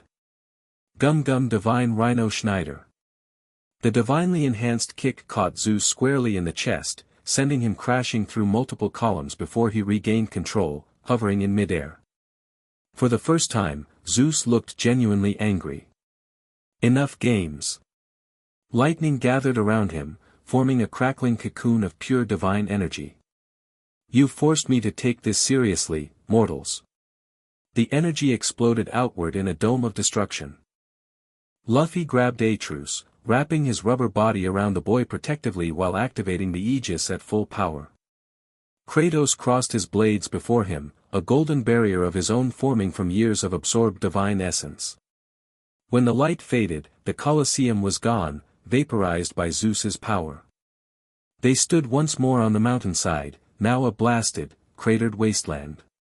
Luffy released Atreus, checking him for injuries before turning back to Zeus. The King of Gods had changed, growing larger, his form radiating such intense light that it was painful to look at directly. Lightning arced constantly across his body, and the clouds above swirled in response to his rage. Behold my true form, mortals. Zeus's voice boomed, shaking the mountain itself. Few have seen it and lived. Kratos spat blood, rising to his feet. I've seen it before. Right before I killed you the first time. And I've returned, stronger than ever. Zeus raised both hands, and the sky answered, a storm of unimaginable power forming above Mount Olympus. This time, I'll ensure there's nothing left to regenerate from. Luffy studied the transformed god, his expression calculating beneath his straw hat. Kratos, He called without looking away from Zeus, "Is there a way to close that portal he opened? The one to my world?" "Possibly. The connection is weakest at its source, likely near the peak of Olympus." "Then that's where we need to go." Luffy's Olympian-bound man form began to shift, becoming sleeker, more streamlined. "I'll keep Zeus busy. You and Atreus find the source and close it." "You can't face him alone," Kratos objected. "Even with your divine adaptations. I don't plan to beat him. Just distract him." Luffy grinned, the expression oddly reassuring despite the dire circumstances. "Besides, I'm not alone. I can feel my crew through that portal. Their strength is with me." Kratos hesitated, then nodded once. "Very well. But if you fall, I won't." Luffy's confidence was absolute. "Now go." As Kratos and Atreus sprinted toward the mountain peak, Zeus laughed. "Sending away your allies? Brave but foolish." He hurled a lightning bolt the size of a ship toward the retreating figures. "They're not who you're fighting." Luffy intercepted the bolt, catching it in his hockey-coated hands. The divine energy burned him, but he held on, absorbing it into his own system. "I'm your opponent, Lightning Beard." Zeus's eyes narrowed at the disrespectful nickname. "So be it, Rubber Boy. Let us see what your world's power can do against the might of Olympus." The two clashed in mid-air, Luffy's Olympian-bound man allowing him to fly as he traded blows with the transformed god. Each impact sent shockwaves across the mountain, shattering rock and uprooting ancient trees. Zeus was stronger, vastly stronger, but Luffy was more adaptable, his rubber body allowing him to absorb punishment that would have obliterated any other mortal. The divine energy he'd absorbed from training with Kratos gave him just enough edge to stay in the fight.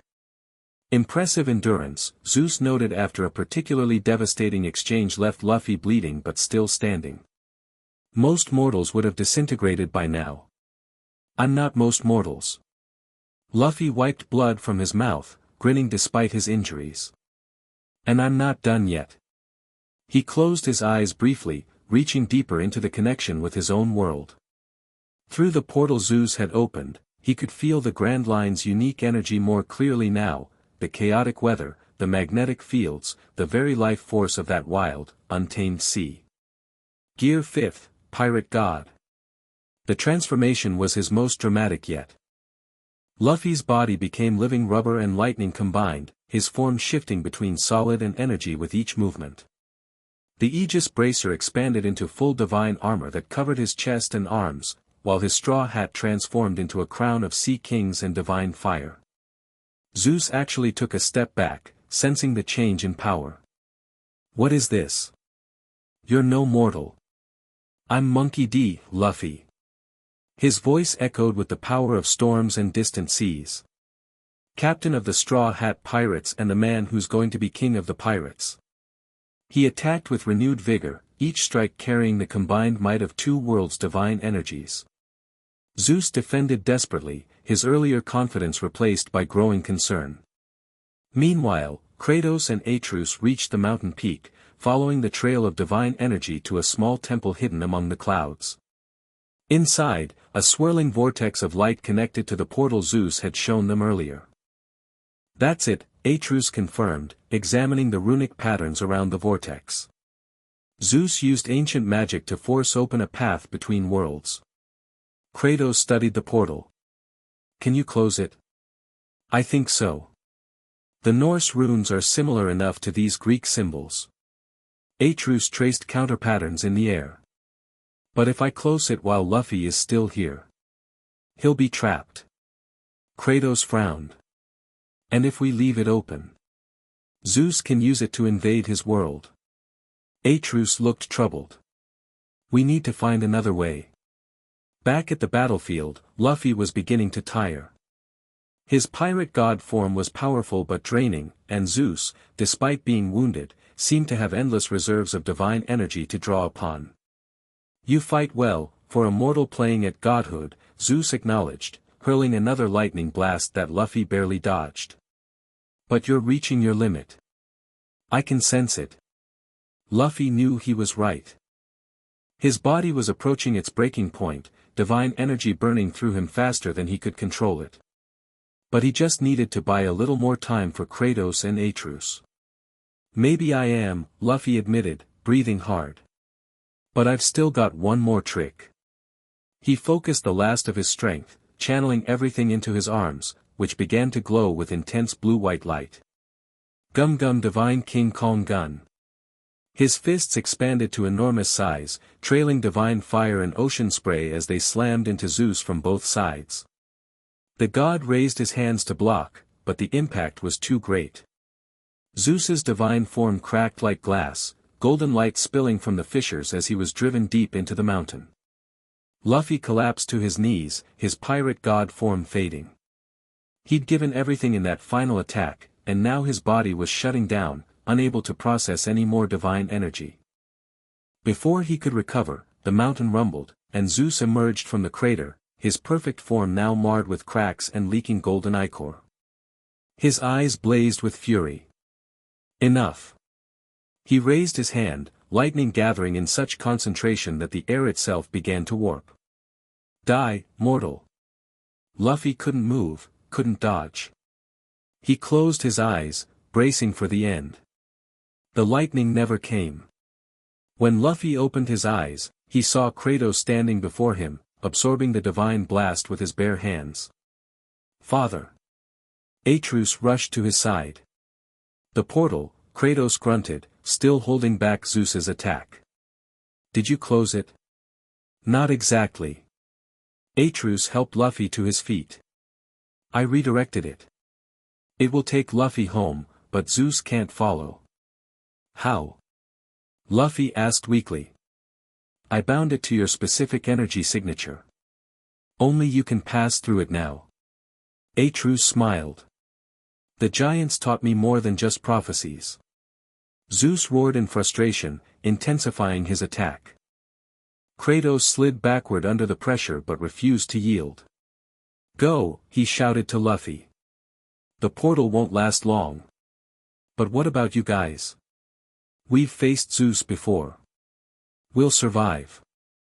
Kratos's arms were burning from the divine lightning, but his expression remained determined. Your crew needs their captain. Luffy hesitated, looking between Kratos and the distant temple where the portal waited. Don't worry about us, Atreus assured him, knocking an arrow to support his father. This is our fight, has been for generations. But your world needs you to protect it from threats like Zeus. Luffy straightened, finding new strength. Thank you. Both of you. He adjusted his straw hat, now back to normal. I'll never forget what you taught me. With a final nod to his mentors, Luffy turned and raced toward the temple, pushing his exhausted body to its limits one more time. Behind him, Kratos finally redirected Zeus's lightning, sending it back at the god in a devastating counterattack. Zeus howled in pain as his own power turned against him. Now, boy. Kratos called to Atreus, who loosed a special arrow, one tipped with a fragment of Kratos's blade and imbued with Norse magic. The arrow struck Zeus in the chest, momentarily binding him in place with runic chains. This isn't over, the god king bellowed. I will find another way to his world. Not today. Kratos charged, blades whirling, as Atreus provided covering fire with his magical arrows. Luffy reached the temple, finding the portal swirling with energy. Through it, he could see the Thousand Sunny, his crew still searching for him. Nami was at the helm, her face drawn with worry as she consulted her weather charts. He placed his hand on the portal's edge, feeling it respond to his touch. As Atreus had promised, it recognized him, expanding to allow his passage. Luffy took one last look back toward the battle raging below. Lightning and divine energy lit up the mountainside as Kratos and Zeus clashed in what looked like a fight to the death. Thanks for everything, God Slayer, Luffy whispered. I'll use what you taught me well. With that, he stepped through the portal, leaving Mount Olympus and its divine conflicts behind. As he passed through the vortex, he felt the divine energy from this world settling within him, becoming a permanent part of his being, a power he could call upon when needed. The rubber man who had arrived on Olympus wasn't the same one who left it. He was something more now, not quite a god, but more than a mere mortal. A pirate with the power to challenge divinity itself. Behind him, the portal collapsed, severing the connection between worlds. The last thing Luffy saw before it closed completely was Kratos standing over a fallen Zeus, axe raised for what might be a final blow. Then he was falling through nothingness, hurtling back toward the Grand Line, toward his crew, toward home. And waiting for him there, though he didn't know it yet, were enemies with godlike powers of their own, the world government's divine secret that would make his new abilities more necessary than he could possibly imagine. Chapter 3, The God-Slaying Pirate returns. Falling through endless blue, Luffy tumbled from the collapsed portal. Wind rushed past his ears as reality itself seemed to bend and stretch around him. This wasn't like falling through air, more like dropping through layers of existence, each one thinner than the last. Finally, the veil between worlds tore open, and Luffy burst through, crashing into familiar waters with a tremendous splash. Salt water. His weakness. Panic surged through him as his devil fruit powers immediately failed him. Thrashing helplessly, Luffy felt himself sinking deeper into the dark ocean. But something was different. The divine energy Kratos had taught him to harness didn't disappear like his rubber powers. It remained, a blue-gold glow surrounding his body, slowing his descent. I'm not drowning, Luffy realized with shock. The divine energy was protecting him, keeping him conscious despite the sea's curse. With effort, he directed the energy toward the surface, propelling himself upward. His head broke through the waves, and he gasped in sweet air. Luffy! The voice came from nearby, a voice he'd know anywhere. Turning, Luffy spotted the Thousand Sunny less than 100 yards away, his crew lining the railings, staring in disbelief. Guys! Hey! He waved frantically, the divine energy now helping him stay afloat. Within seconds, Chopper was screaming, Sanji and Zoro were diving overboard, and Frankie was launching the Mini Mary toward him. Usopp's tearful shouts mixed with Robin's surprised laughter and Brook's excited yo-ho-ho. And there was Nami, clutching the railing so hard her knuckles turned white, her face a mixture of disbelief, joy, and fury. You idiot, she screamed as Sanji and Zoro reached him, each grabbing an arm. Where have you been? Luffy just laughed, the sound carrying across the water. I went to another world and fought some gods. But I'm back now. His rescuers exchanged confused glances as they dragged him toward the Mini Mary. Once aboard, Frankie steered them back to the Sunny, Luffy grinning the entire way. Seriously, where were you? Zoro asked quietly. It's been 3 months. 3 months. Luffy's eyes widened. It only felt like a couple weeks. We thought you were dead, Sanji added, lighting a cigarette to hide his emotion. The storm took you, and we couldn't find any trace. Luffy's grin faded. I'm sorry guys. I didn't mean to worry you. The Mini Mary docked with the Sunny, and the crew swarmed around their captain. Chopper immediately began checking him for injuries, while the others bombarded him with questions. One at a time. Luffy laughed, raising his hands. Let me get dried off first, then I'll tell you everything.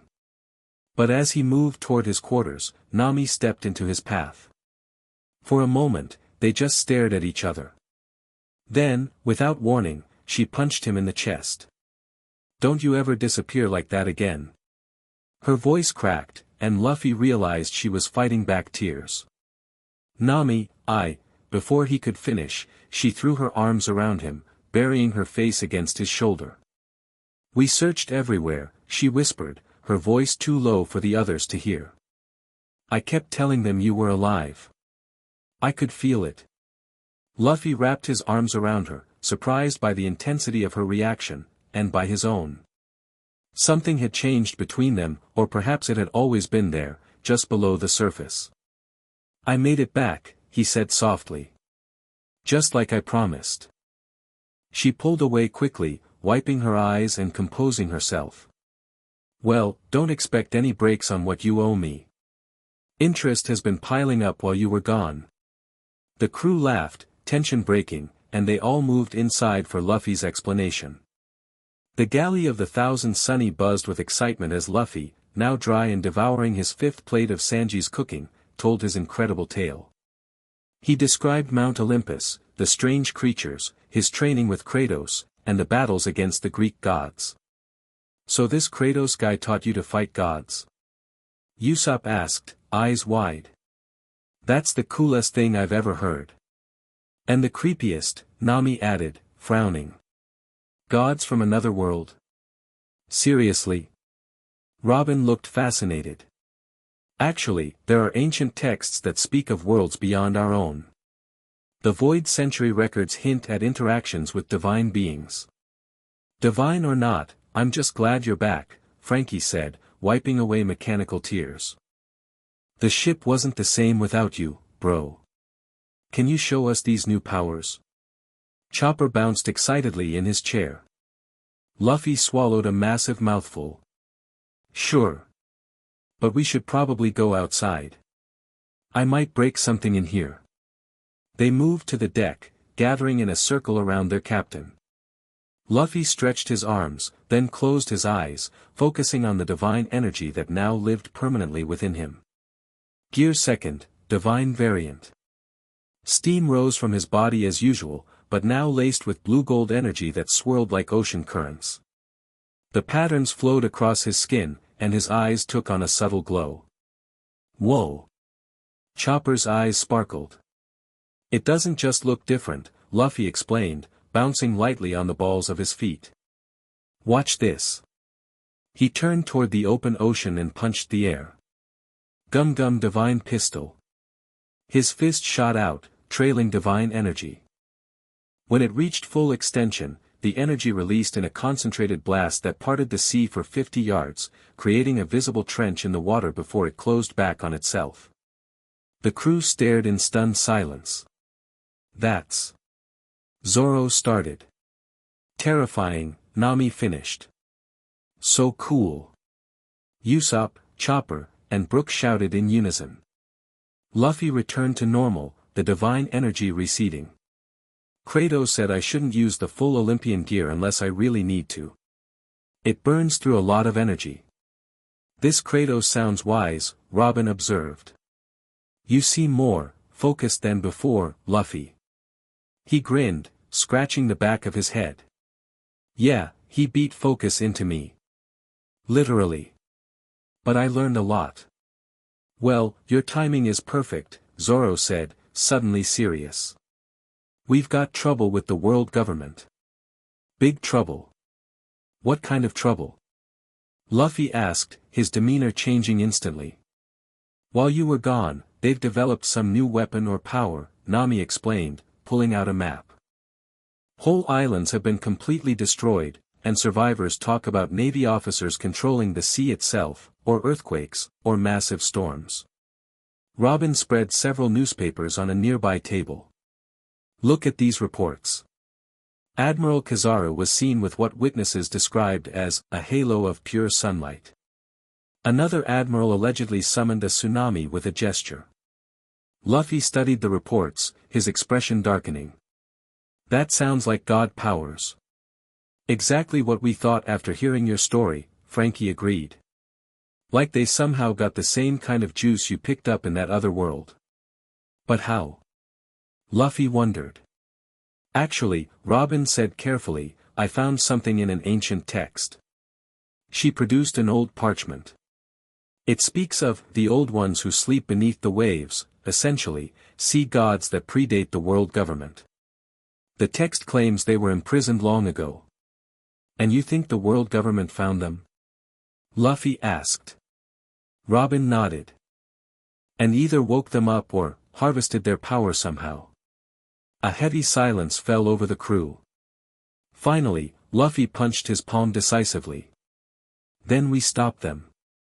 If they're messing with god powers without understanding them, they'll destroy everything. We were heading toward Marineford when you showed up, Sanji explained. Rumors say that's where they're keeping these sea gods or whatever they are. Then let's keep going, Luffy decided, adjusting his straw hat. Time to put my new training to use. The Thousand Sunnies sailed through increasingly turbulent waters. For 3 days, they navigated toward Marineford, evading Navy patrols that seemed more numerous than ever. On the 4th morning, Nami found Luffy sitting cross-legged on the Sunny's figurehead, his eyes closed in meditation, something the old Luffy would never have done. "That's new," she commented, leaning against the railing beside him. "Since when do you meditate?" "Kratos taught me," Luffy replied without opening his eyes. "Said I need to keep the divine energy balanced or it could tear me apart." Nami frowned. "That sounds dangerous." "It is. But worth it." He opened his eyes, turning to face her. "I had to get stronger to come back. To protect everyone." Something in his voice made Nami study him more closely. He was still Luffy, same straw hat, same scar under his eye, same goofy smile. But there was something different in his gaze now, a depth that hadn't been there before. "You changed," she said softly. He nodded. "Had to grow up a bit, I guess. Fighting gods will do that to you. I like the old Luffy too, you know." She poked his chest. "Don't get too serious on us." He grinned, and for a moment, he was entirely the Luffy she remembered. "No chance of that. I still want meat and adventures more than anything." She raised an eyebrow. "More than anything?" Something passed between them, a question, an acknowledgement. Luffy's grin softened into something more thoughtful. "Well, almost anything." His hand moved toward hers on the railing, his fingers brushing against her skin. The moment was interrupted by Usopp's shout from the crow's nest. "Navy ships. 3 o'clock." They jumped up, instantly alert. In the distance, 3 marine battleships approached rapidly, too rapidly for normal vessels. "Everyone to positions." Nami called, racing to the helm. "Frankie, get the coup de burst ready just in case." Luffy narrowed his eyes at the approaching ships. Something wasn't right. The water around them seemed to be pushing them forward, like invisible hands were propelling them through the sea. "That's not natural," he muttered. Zoro joined him at the railing, hands on his swords. "Looks like we might get to see these god powers firsthand." The battleships closed the distance with impossible speed, surrounding the Sunny in a triangle formation. On the deck of the lead ship stood a figure Luffy recognized instantly, Admiral Akiji, but changed. Blue energy swirled around him like a living cloak, and the sea itself seemed to reach toward him in defiance of nature. "Straw Hat Luffy," Akiji's voice carried easily across the water. "You've returned from wherever you disappeared to. The fleet admiral will be interested in this development." "Akiji." Luffy called back. "What have you done to yourself?" The admiral smiled coldly. "Evolution, Straw Hat. The Navy has found new allies, old gods who've shown us how to surpass human limitations." "Those aren't allies," Luffy warned. "They're using you." "Such concern." Akiji raised his hand, and the sea around the Sunny began to freeze. But this wasn't his normal ice power. The water turned a ghostly blue before crystallizing, strange symbols appearing in the ice. "Allow me to demonstrate our new relationship." The ice spread with unnatural speed, climbing the Sunny's hull. Where it touched, the wood groaned and warped as if aging rapidly. "That's not regular ice." Frankie shouted, his scanners analyzing the phenomenon. "It's draining the life energy from the ship." "I'll handle this." Luffy stepped forward, divine energy already flowing into his limbs. "Get ready to break free when I give the signal." He activated his divine variant of Gear Second, the blue-gold patterns appearing on his skin. Leaping high into the air, he gathered energy into his leg. Gum Gum Divine Battle Axe. His foot came down on the ice with catastrophic force.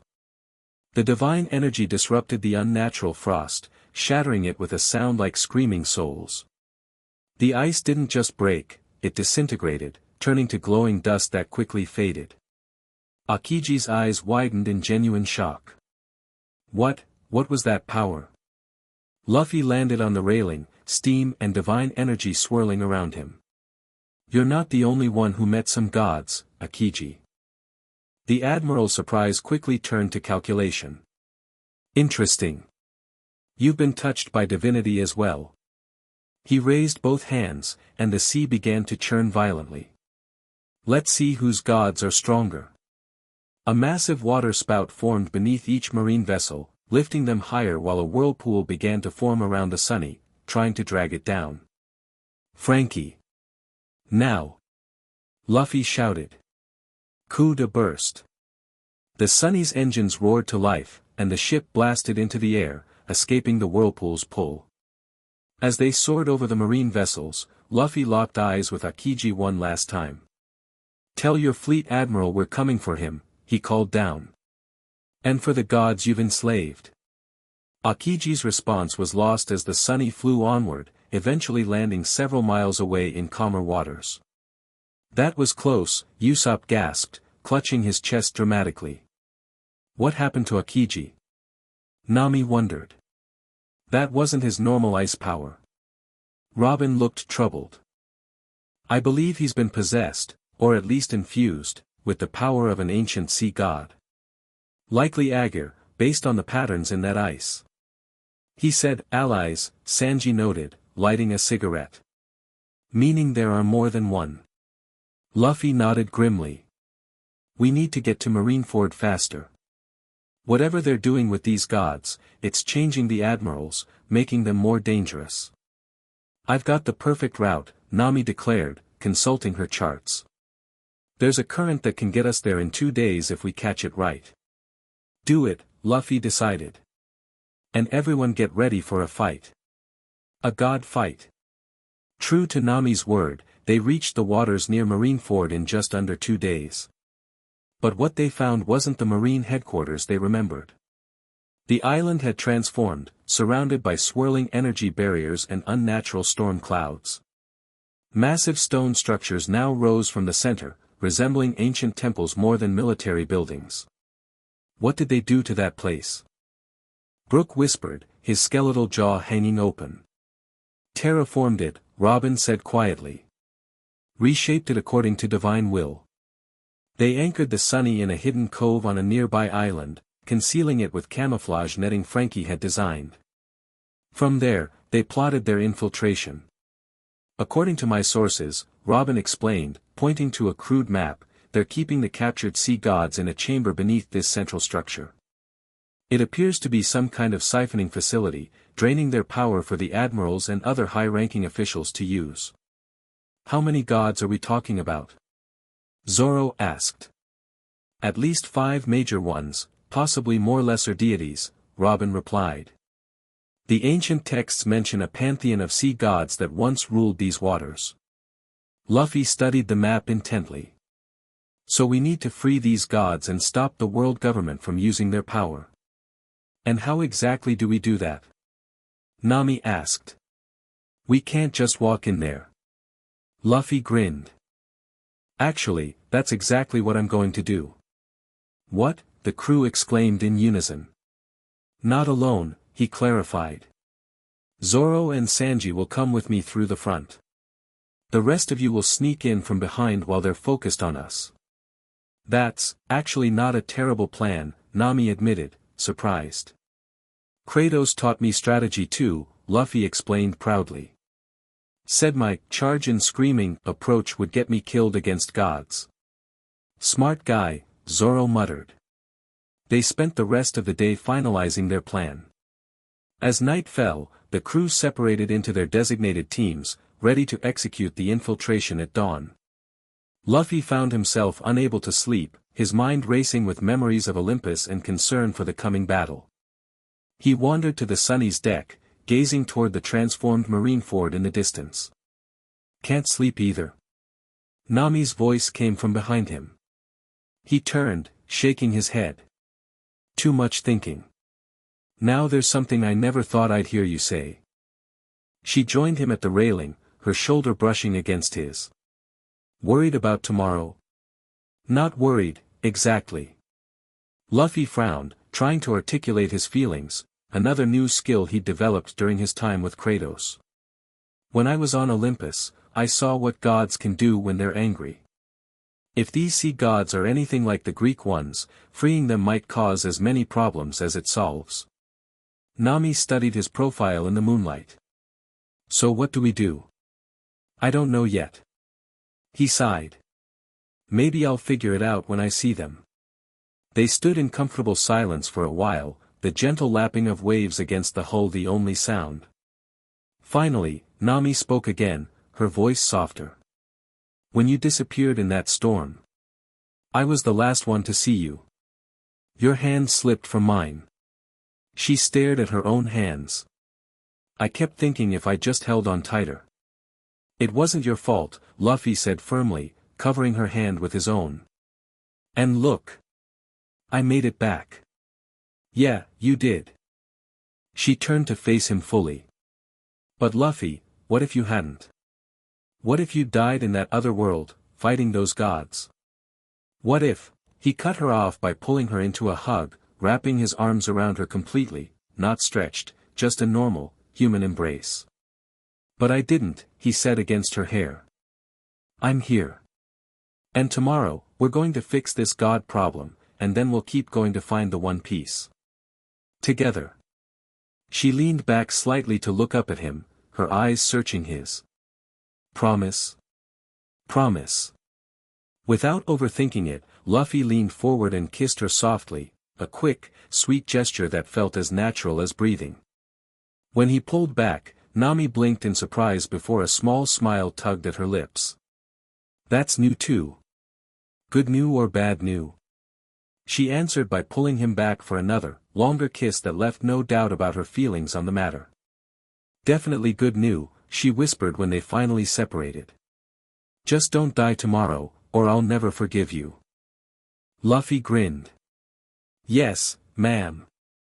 Dawn broke over Marineford, revealing its twisted, divine architecture in harsh morning light. True to plan, Luffy, Zoro, and Sanji approached the main gates openly while the rest of the crew circled around to infiltrate from behind. Remember, Luffy told his companions as they walked, these aren't normal Marines anymore. They've got god powers, so be extra careful. Got it, Captain, Sanji nodded, unusually serious. Just leave the cutting to me, Zoro added, hand on his swords. They reached the massive gates, which were carved with images of sea creatures and ancient gods. Marines patrolled the walls, but something was off about them, their movements too fluid, their eyes glowing faintly. They're changed too, Luffy noted quietly. Not just the admirals. Without hesitation, he stepped forward and shouted up at the guards. Hey! I'm Monkey D. Luffy, and I'm here to see your fleet admiral. Tell him the Godslayer wants to talk. The guards stiffened, then scrambled in obvious panic.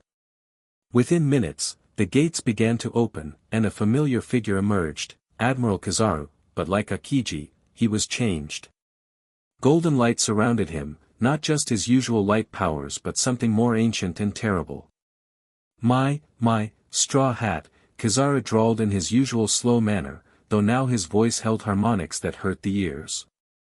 You've caused quite a stir with your return. And with such an interesting new title. Like it? Luffy grinned dangerously. I earned it by fighting gods a lot stronger than whatever you've got locked up here. Kizaru's expression hardened slightly. Bold words.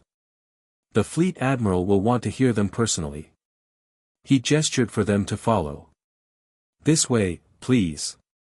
Your friends can come too. They followed Kizaru through the transformed Marineford. What had once been a military base was now a bizarre hybrid of modern facility and ancient temple. Marines and civilian workers moved about, all bearing the same subtle changes, faint glows around their bodies, movements too perfect to be human, eyes that shimmered with unnatural colors. What did you do to these people? Sanji asked, disgust evident in his voice. Bless them, Kizaru replied without turning.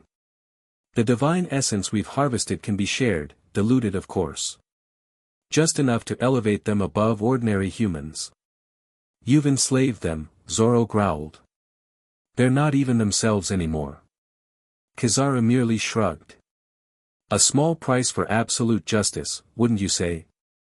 They reached the central building, once the Fleet Admiral's headquarters, now a massive temple complex with a domed roof that swirled with energy patterns resembling whirlpools. Inside, Marines and officials parted before them, whispers following in their wake. Many pointed at Luffy, their expressions fearful. News of his return, and his new powers, had clearly spread. Finally, they entered a vast chamber at the building's heart. A circular pit dominated the center, filled with swirling water that glowed with the same blue-gold energy Luffy now carried within himself. Around the pit stood 5 ornate thrones, and upon them sat the highest-ranking officials of the world government, the Fleet Admiral at their head. Straw Hat Luffy, Fleet Admiral Sakazuki, once known as Akainu, rose from his central throne. Like the others, he was transformed, but to an even greater degree. Magma still flowed through the cracks in his skin, but now mixed with divine energy that made the stone beneath his feet warp and twist. A crown of what looked like solidified lava and sea coral rested upon his head. The prodigal pirate returns. Nice crown, Luffy commented casually. Compensating for something? Sakazuki's eyes narrowed. Still the insolent child. Though I hear you've acquired some new abilities during your absence. Godslayer, they call you now. It's not just a name, Luffy replied, letting a hint of his divine energy show through, blue patterns briefly flaring across his skin. What have you done here, Akainu? These gods you've captured, do you even understand what you're messing with? The Fleet Admiral smiled coldly. Far better than you might think. We've been studying the Ancient Ones for decades, preparing for this moment. The age of pirates is ending, Straw Hat. We're ushering in the age of divine order. Looks more like divine chaos to me. Luffy nodded toward the pit. Show me these gods you've imprisoned. Surprisingly, Sakazuki gestured to a control panel nearby. A subordinate pressed several buttons, and the floor around the water pit became transparent, revealing a massive chamber below.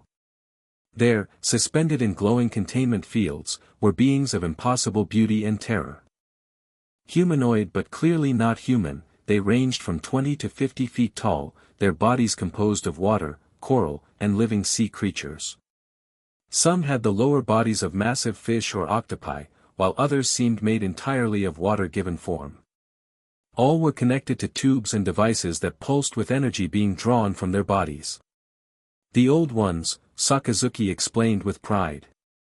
The original gods of the sea, long forgotten by humanity. We found them sleeping in the depths and invited them to contribute to absolute justice. You're torturing them, Luffy said flatly, his face darkening. And stealing their power. A crude characterization. We're merely redistributing what they hoarded for eons. Sakazuki spread his arms. With their power, the Navy is unstoppable. No pirate, revolutionary, or dissident can stand against divine might. While they spoke, Luffy sensed his other crewmates had successfully infiltrated the facility. Through his enhanced awareness, another gift from Kratos' training, he could feel them moving through lower levels, approaching the god containment chamber. You know, Luffy said, stalling for time, I met some other gods during my time away. Greek ones. Zeus, Poseidon, Athena. They were pretty powerful too. The pantheons of other worlds are of great interest to us, one of the other officials spoke up eagerly. Perhaps you could share what you learned. Sure, Luffy grinned. First lesson, gods don't like being used as batteries. As if on cue, explosions rocked the lower levels. Alarms began blaring throughout the facility, and panicked reports flooded in over Den mushy communication systems. Intruders in the containment level. The god restraints are failing. We need backup immediately. Sakazuki's face contorted with fury. Your crew. Of course. He turned to Kizaru. Deal with them. Now. Right away, Kizaru replied, vanishing in a flash of divine-enhanced light. That wasn't very subtle, Zoro commented to Luffy. Wasn't trying to be, Luffy replied, his divine energy now flowing freely across his skin. Just needed to get their attention. And now you have it, Sakazuki growled, magma and divine energy swirling around his form as he stepped down from his throne. I should thank you, Straw Hat. I've been eager to test my new powers against a worthy opponent. Luffy cracked his knuckles, the gauntlets of Hermes materializing on his hands from the divine energy. Funny.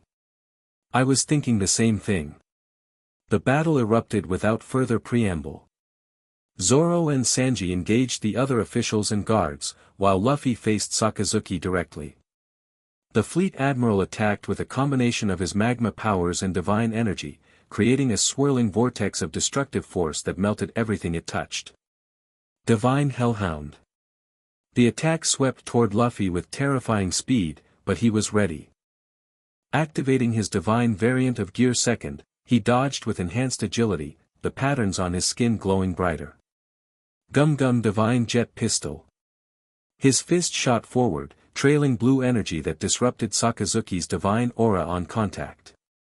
The fleet admiral grunted in pain and surprise as the punch connected with his chest, actually pushing him back several feet. Impossible, Sakazuki muttered. No one has penetrated my defenses since the ascension. Like I said, Luffy replied, already moving for another attack. I'm not just a rubber man anymore. I'm a god slayer. Below, chaos reigned as the rest of the Straw Hat crew fought their way into the god containment chamber. Nami's weather attacks, now enhanced by her own studies of divine patterns, shorted out control systems. Frankie's mechanical ingenuity bypassed security measures. Robin's multiple limbs overwhelmed guards, while Brook, Chopper, and Usopp provided crucial support and diversions. But Kizaru's arrival complicated matters. His light speed, further enhanced by divine power, made him nearly impossible to track. My, such determination, he commented, appearing behind Nami. But futile, I'm afraid. Before he could attack, a voice rang out from the containment area. Enough. Everyone froze, turning toward the source. One of the imprisoned gods, a massive, bearded figure with the lower body of a whale, had awakened fully. His voice reverberated with such power that the very air shimmered. Mortals, the sea god intoned, his eyes focusing on Nami. You seek to free us? Why yes, Nami managed, standing her ground despite Kizaru's proximity. What they're doing to you is wrong. The god studied her, then looked at each crew member in turn. Finally, his gaze settled on Kizaru. This one wears my brother's essence like a stolen cloak. Disgraceful. With a gesture that defied his restraints, the god sent a pulse of energy that knocked Kizaru backwards. The admiral recovered quickly, but his divine aura flickered uncertainly. Impossible, Kizaru muttered. The containment fields cannot hold us forever, the god finished. You've weakened us, yes, but the sea remembers its true masters. Above, in the throne room, Luffy and Sakazuki continued their devastating battle. The chamber was in ruins, massive holes blown in walls and ceiling by their divine-enhanced attacks. Gum Gum Divine Gatling. Luffy's fists became a blur of rubber and godly energy, each impact carrying enough force to shatter stone. Sakazuki blocked most with his magma-coated arms, but several connected, each leaving smoking craters in his divine armor. You've improved, Straw Hat, the fleet admiral acknowledged, wiping golden ichor from his mouth. But you're still just a pirate playing with powers beyond your understanding. I understand more than you think, Luffy countered, his gear second still active. Those gods downstairs? They're not things to use. They're beings with their own wills. Kratos taught me that. Kratos? Sakazuki's eyes narrowed. The god slayer of myth? So that's where you've been. Got it in one, Luffy grinned. And he taught me how to deal with power-hungry tyrants like you. Luffy closed his eyes briefly, reaching deeper into his divine reservoir. The blue patterns on his skin intensified, and the Aegis bracer expanded into a swirling shield of energy. Gear 4th, Divine Bound Man. His transformation was both familiar and new, the muscular expansion of standard bound man, but overlaid with intricate divine patterns that pulsed with power. His eyes glowed with the blue of deep ocean trenches, and the air around him distorted with each movement. Sakazuki took an involuntary step back. What is this form? Something special I cooked up for jerks who think they can play God, Luffy replied, his voice carrying harmonics like the sea god below. Let's see how your stolen power holds up against the real thing. He compressed his arm, divine energy swirling around it like a typhoon. Gum Gum Divine Calm Gun. The attack moved with impossible speed, breaking through Sakazuki's guard and striking him directly in the chest. The fleet admiral flew backward, crashing through the rear wall of the chamber and continuing through several more buildings before finally stopping.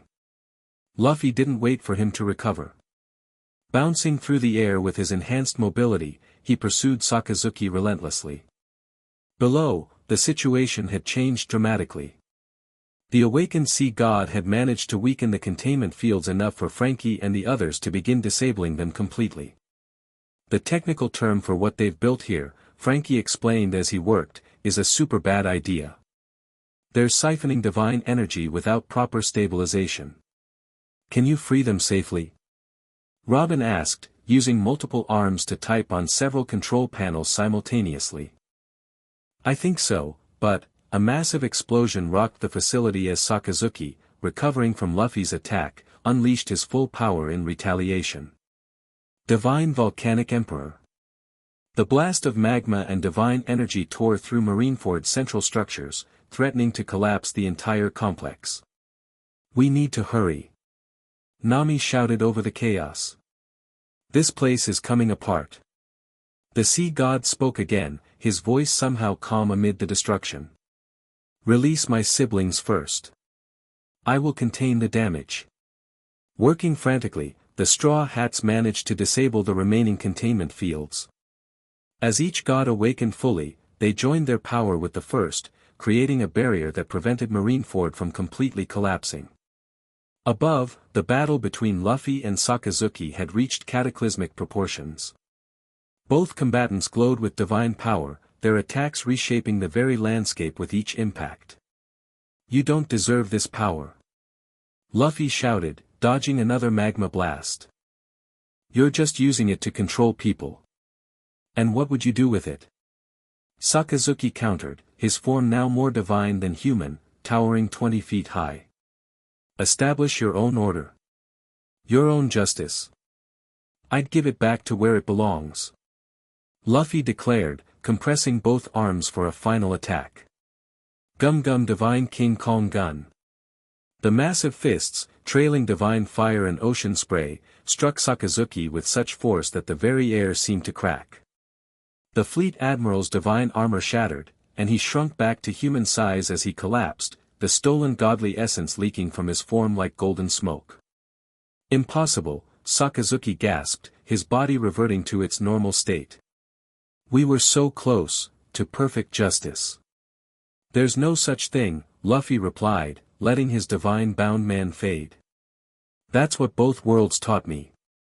With Sakazuki defeated, Luffy rejoined his crew in the god containment chamber. The freed sea deities had formed a circle, their massive forms somehow fitting in the space as if reality itself bent to accommodate them. Rubber Child, the first god addressed Luffy. You carry divine essence not of this world, yet you used it to free us rather than control us. Why? Because it was the right thing to do, Luffy answered simply. Nobody should be used like that. Not even gods. The sea deity studied him thoughtfully, then looked at each member of the Straw Hat crew. Interesting. You mortals continue to surprise us. What will you do now? Robin asked respectfully. Return to the depths. For a time, the god confirmed. This world has changed much since we last walked freely upon it. We must consider our place. He turned back to Luffy. But know this, Godslayer, we are in your debt. Should you ever require the aid of the Old Ones, call upon the sea with your divine voice, and we shall answer. With that, the gods began to dissolve into pure water, flowing out through newly formed channels in the facility's foundation, returning to the ocean. Well, Usopp said into the sudden silence, that was dramatic. We should go, Nami urged, looking at the structural damage around them. This place won't hold much longer, and the Marines will regroup soon. They made their way back to the Sunny without major incident. Most Marines were too occupied with their failing divine enhancements or the collapse of Marineford to give chase. Those who did found themselves facing opponents who had just defeated God-powered admirals. As they sailed away, watching Marineford shrink in the distance, the crew gathered on deck to assess their victory. So, Sanji lit a fresh cigarette. We just freed some ancient sea gods, defeated the divinely empowered world government, and probably changed the balance of power across the entire world. Not bad for a day's work. The Marines won't recover from this quickly, Robin observed. Without their divine power source, they'll have to rebuild conventionally. And those sea gods? Chopper looked concerned. Are they going to cause problems? I don't think so, Luffy said thoughtfully. They seemed more interested in figuring out the modern world than conquering it. Besides, they owe us now. Speaking of divine power, Zoro eyed Luffy curiously, what about yours? Is it permanent? Luffy nodded, holding up his hand where faint blue patterns still shimmered beneath his skin. Kratos said once divine energy bonds with you, it's part of you forever. But I can control it now, use it when needed. The god-slaying pirate, Brook mused. It has a certain ring to it. I should compose a song. As the others laughed and Brook began testing possible lyrics, Nami moved to stand beside Luffy at the railing. So, she said quietly, another adventure survived. Yep. He grinned, slipping his hand into hers. And many more to come. The One Piece is still out there, she reminded him. And now you've got god-slaying powers to help find it. And the best crew in the world. He squeezed her hand gently. The best navigator too. She leaned against him, watching the horizon spread before them, endless and full of possibility. Where to next, Captain? Luffy's grin widened as he looked toward the setting sun. Wherever the adventure takes us. But this time, let's try to avoid supernatural storms, okay? No promises, she laughed, reaching up to kiss him briefly. The Grand Line has a mind of its own. True. His expression turned thoughtful for a moment. You know, after everything I've seen, other worlds, Greek gods, sea gods, I still think our world is the most amazing one. Why's that? Because it's where my crew is. Where you are. He turned to face her fully. Kratos had all that power, but he was lonely most of the time. I never want that. Power's nothing without people to protect and share adventures with. Nami's eyes softened. When did you get so wise? Must have been all those divine energy zaps, he joked, tapping his head. Knocked some wisdom into me. As the crew celebrated behind them and the Sunny sailed onward toward new horizons, Luffy looked up at the gradually appearing stars. Somewhere out there was Mount Olympus, where Kratos had taught him not just how to fight gods, but how to understand what truly mattered. Thanks, Kratos, he whispered to the night sky. I won't forget. Nami squeezed his hand, not asking who he was talking to. Some things didn't need explanation. The rubber captain had returned changed but somehow more himself than ever, a god-slayer who still treasured simple joys, a powerful warrior who fought hardest for his friends, a pirate whose greatest treasure was the family he'd found on the seas. The god-slaying pirate sailed on, his legend growing with each passing day. But to those who knew him best, he would always be Luffy first, their captain, their friend, and for one navigator with orange hair, something even more precious. The end. Thank you for watching this video. Please be sure to subscribe to our channel and like this video.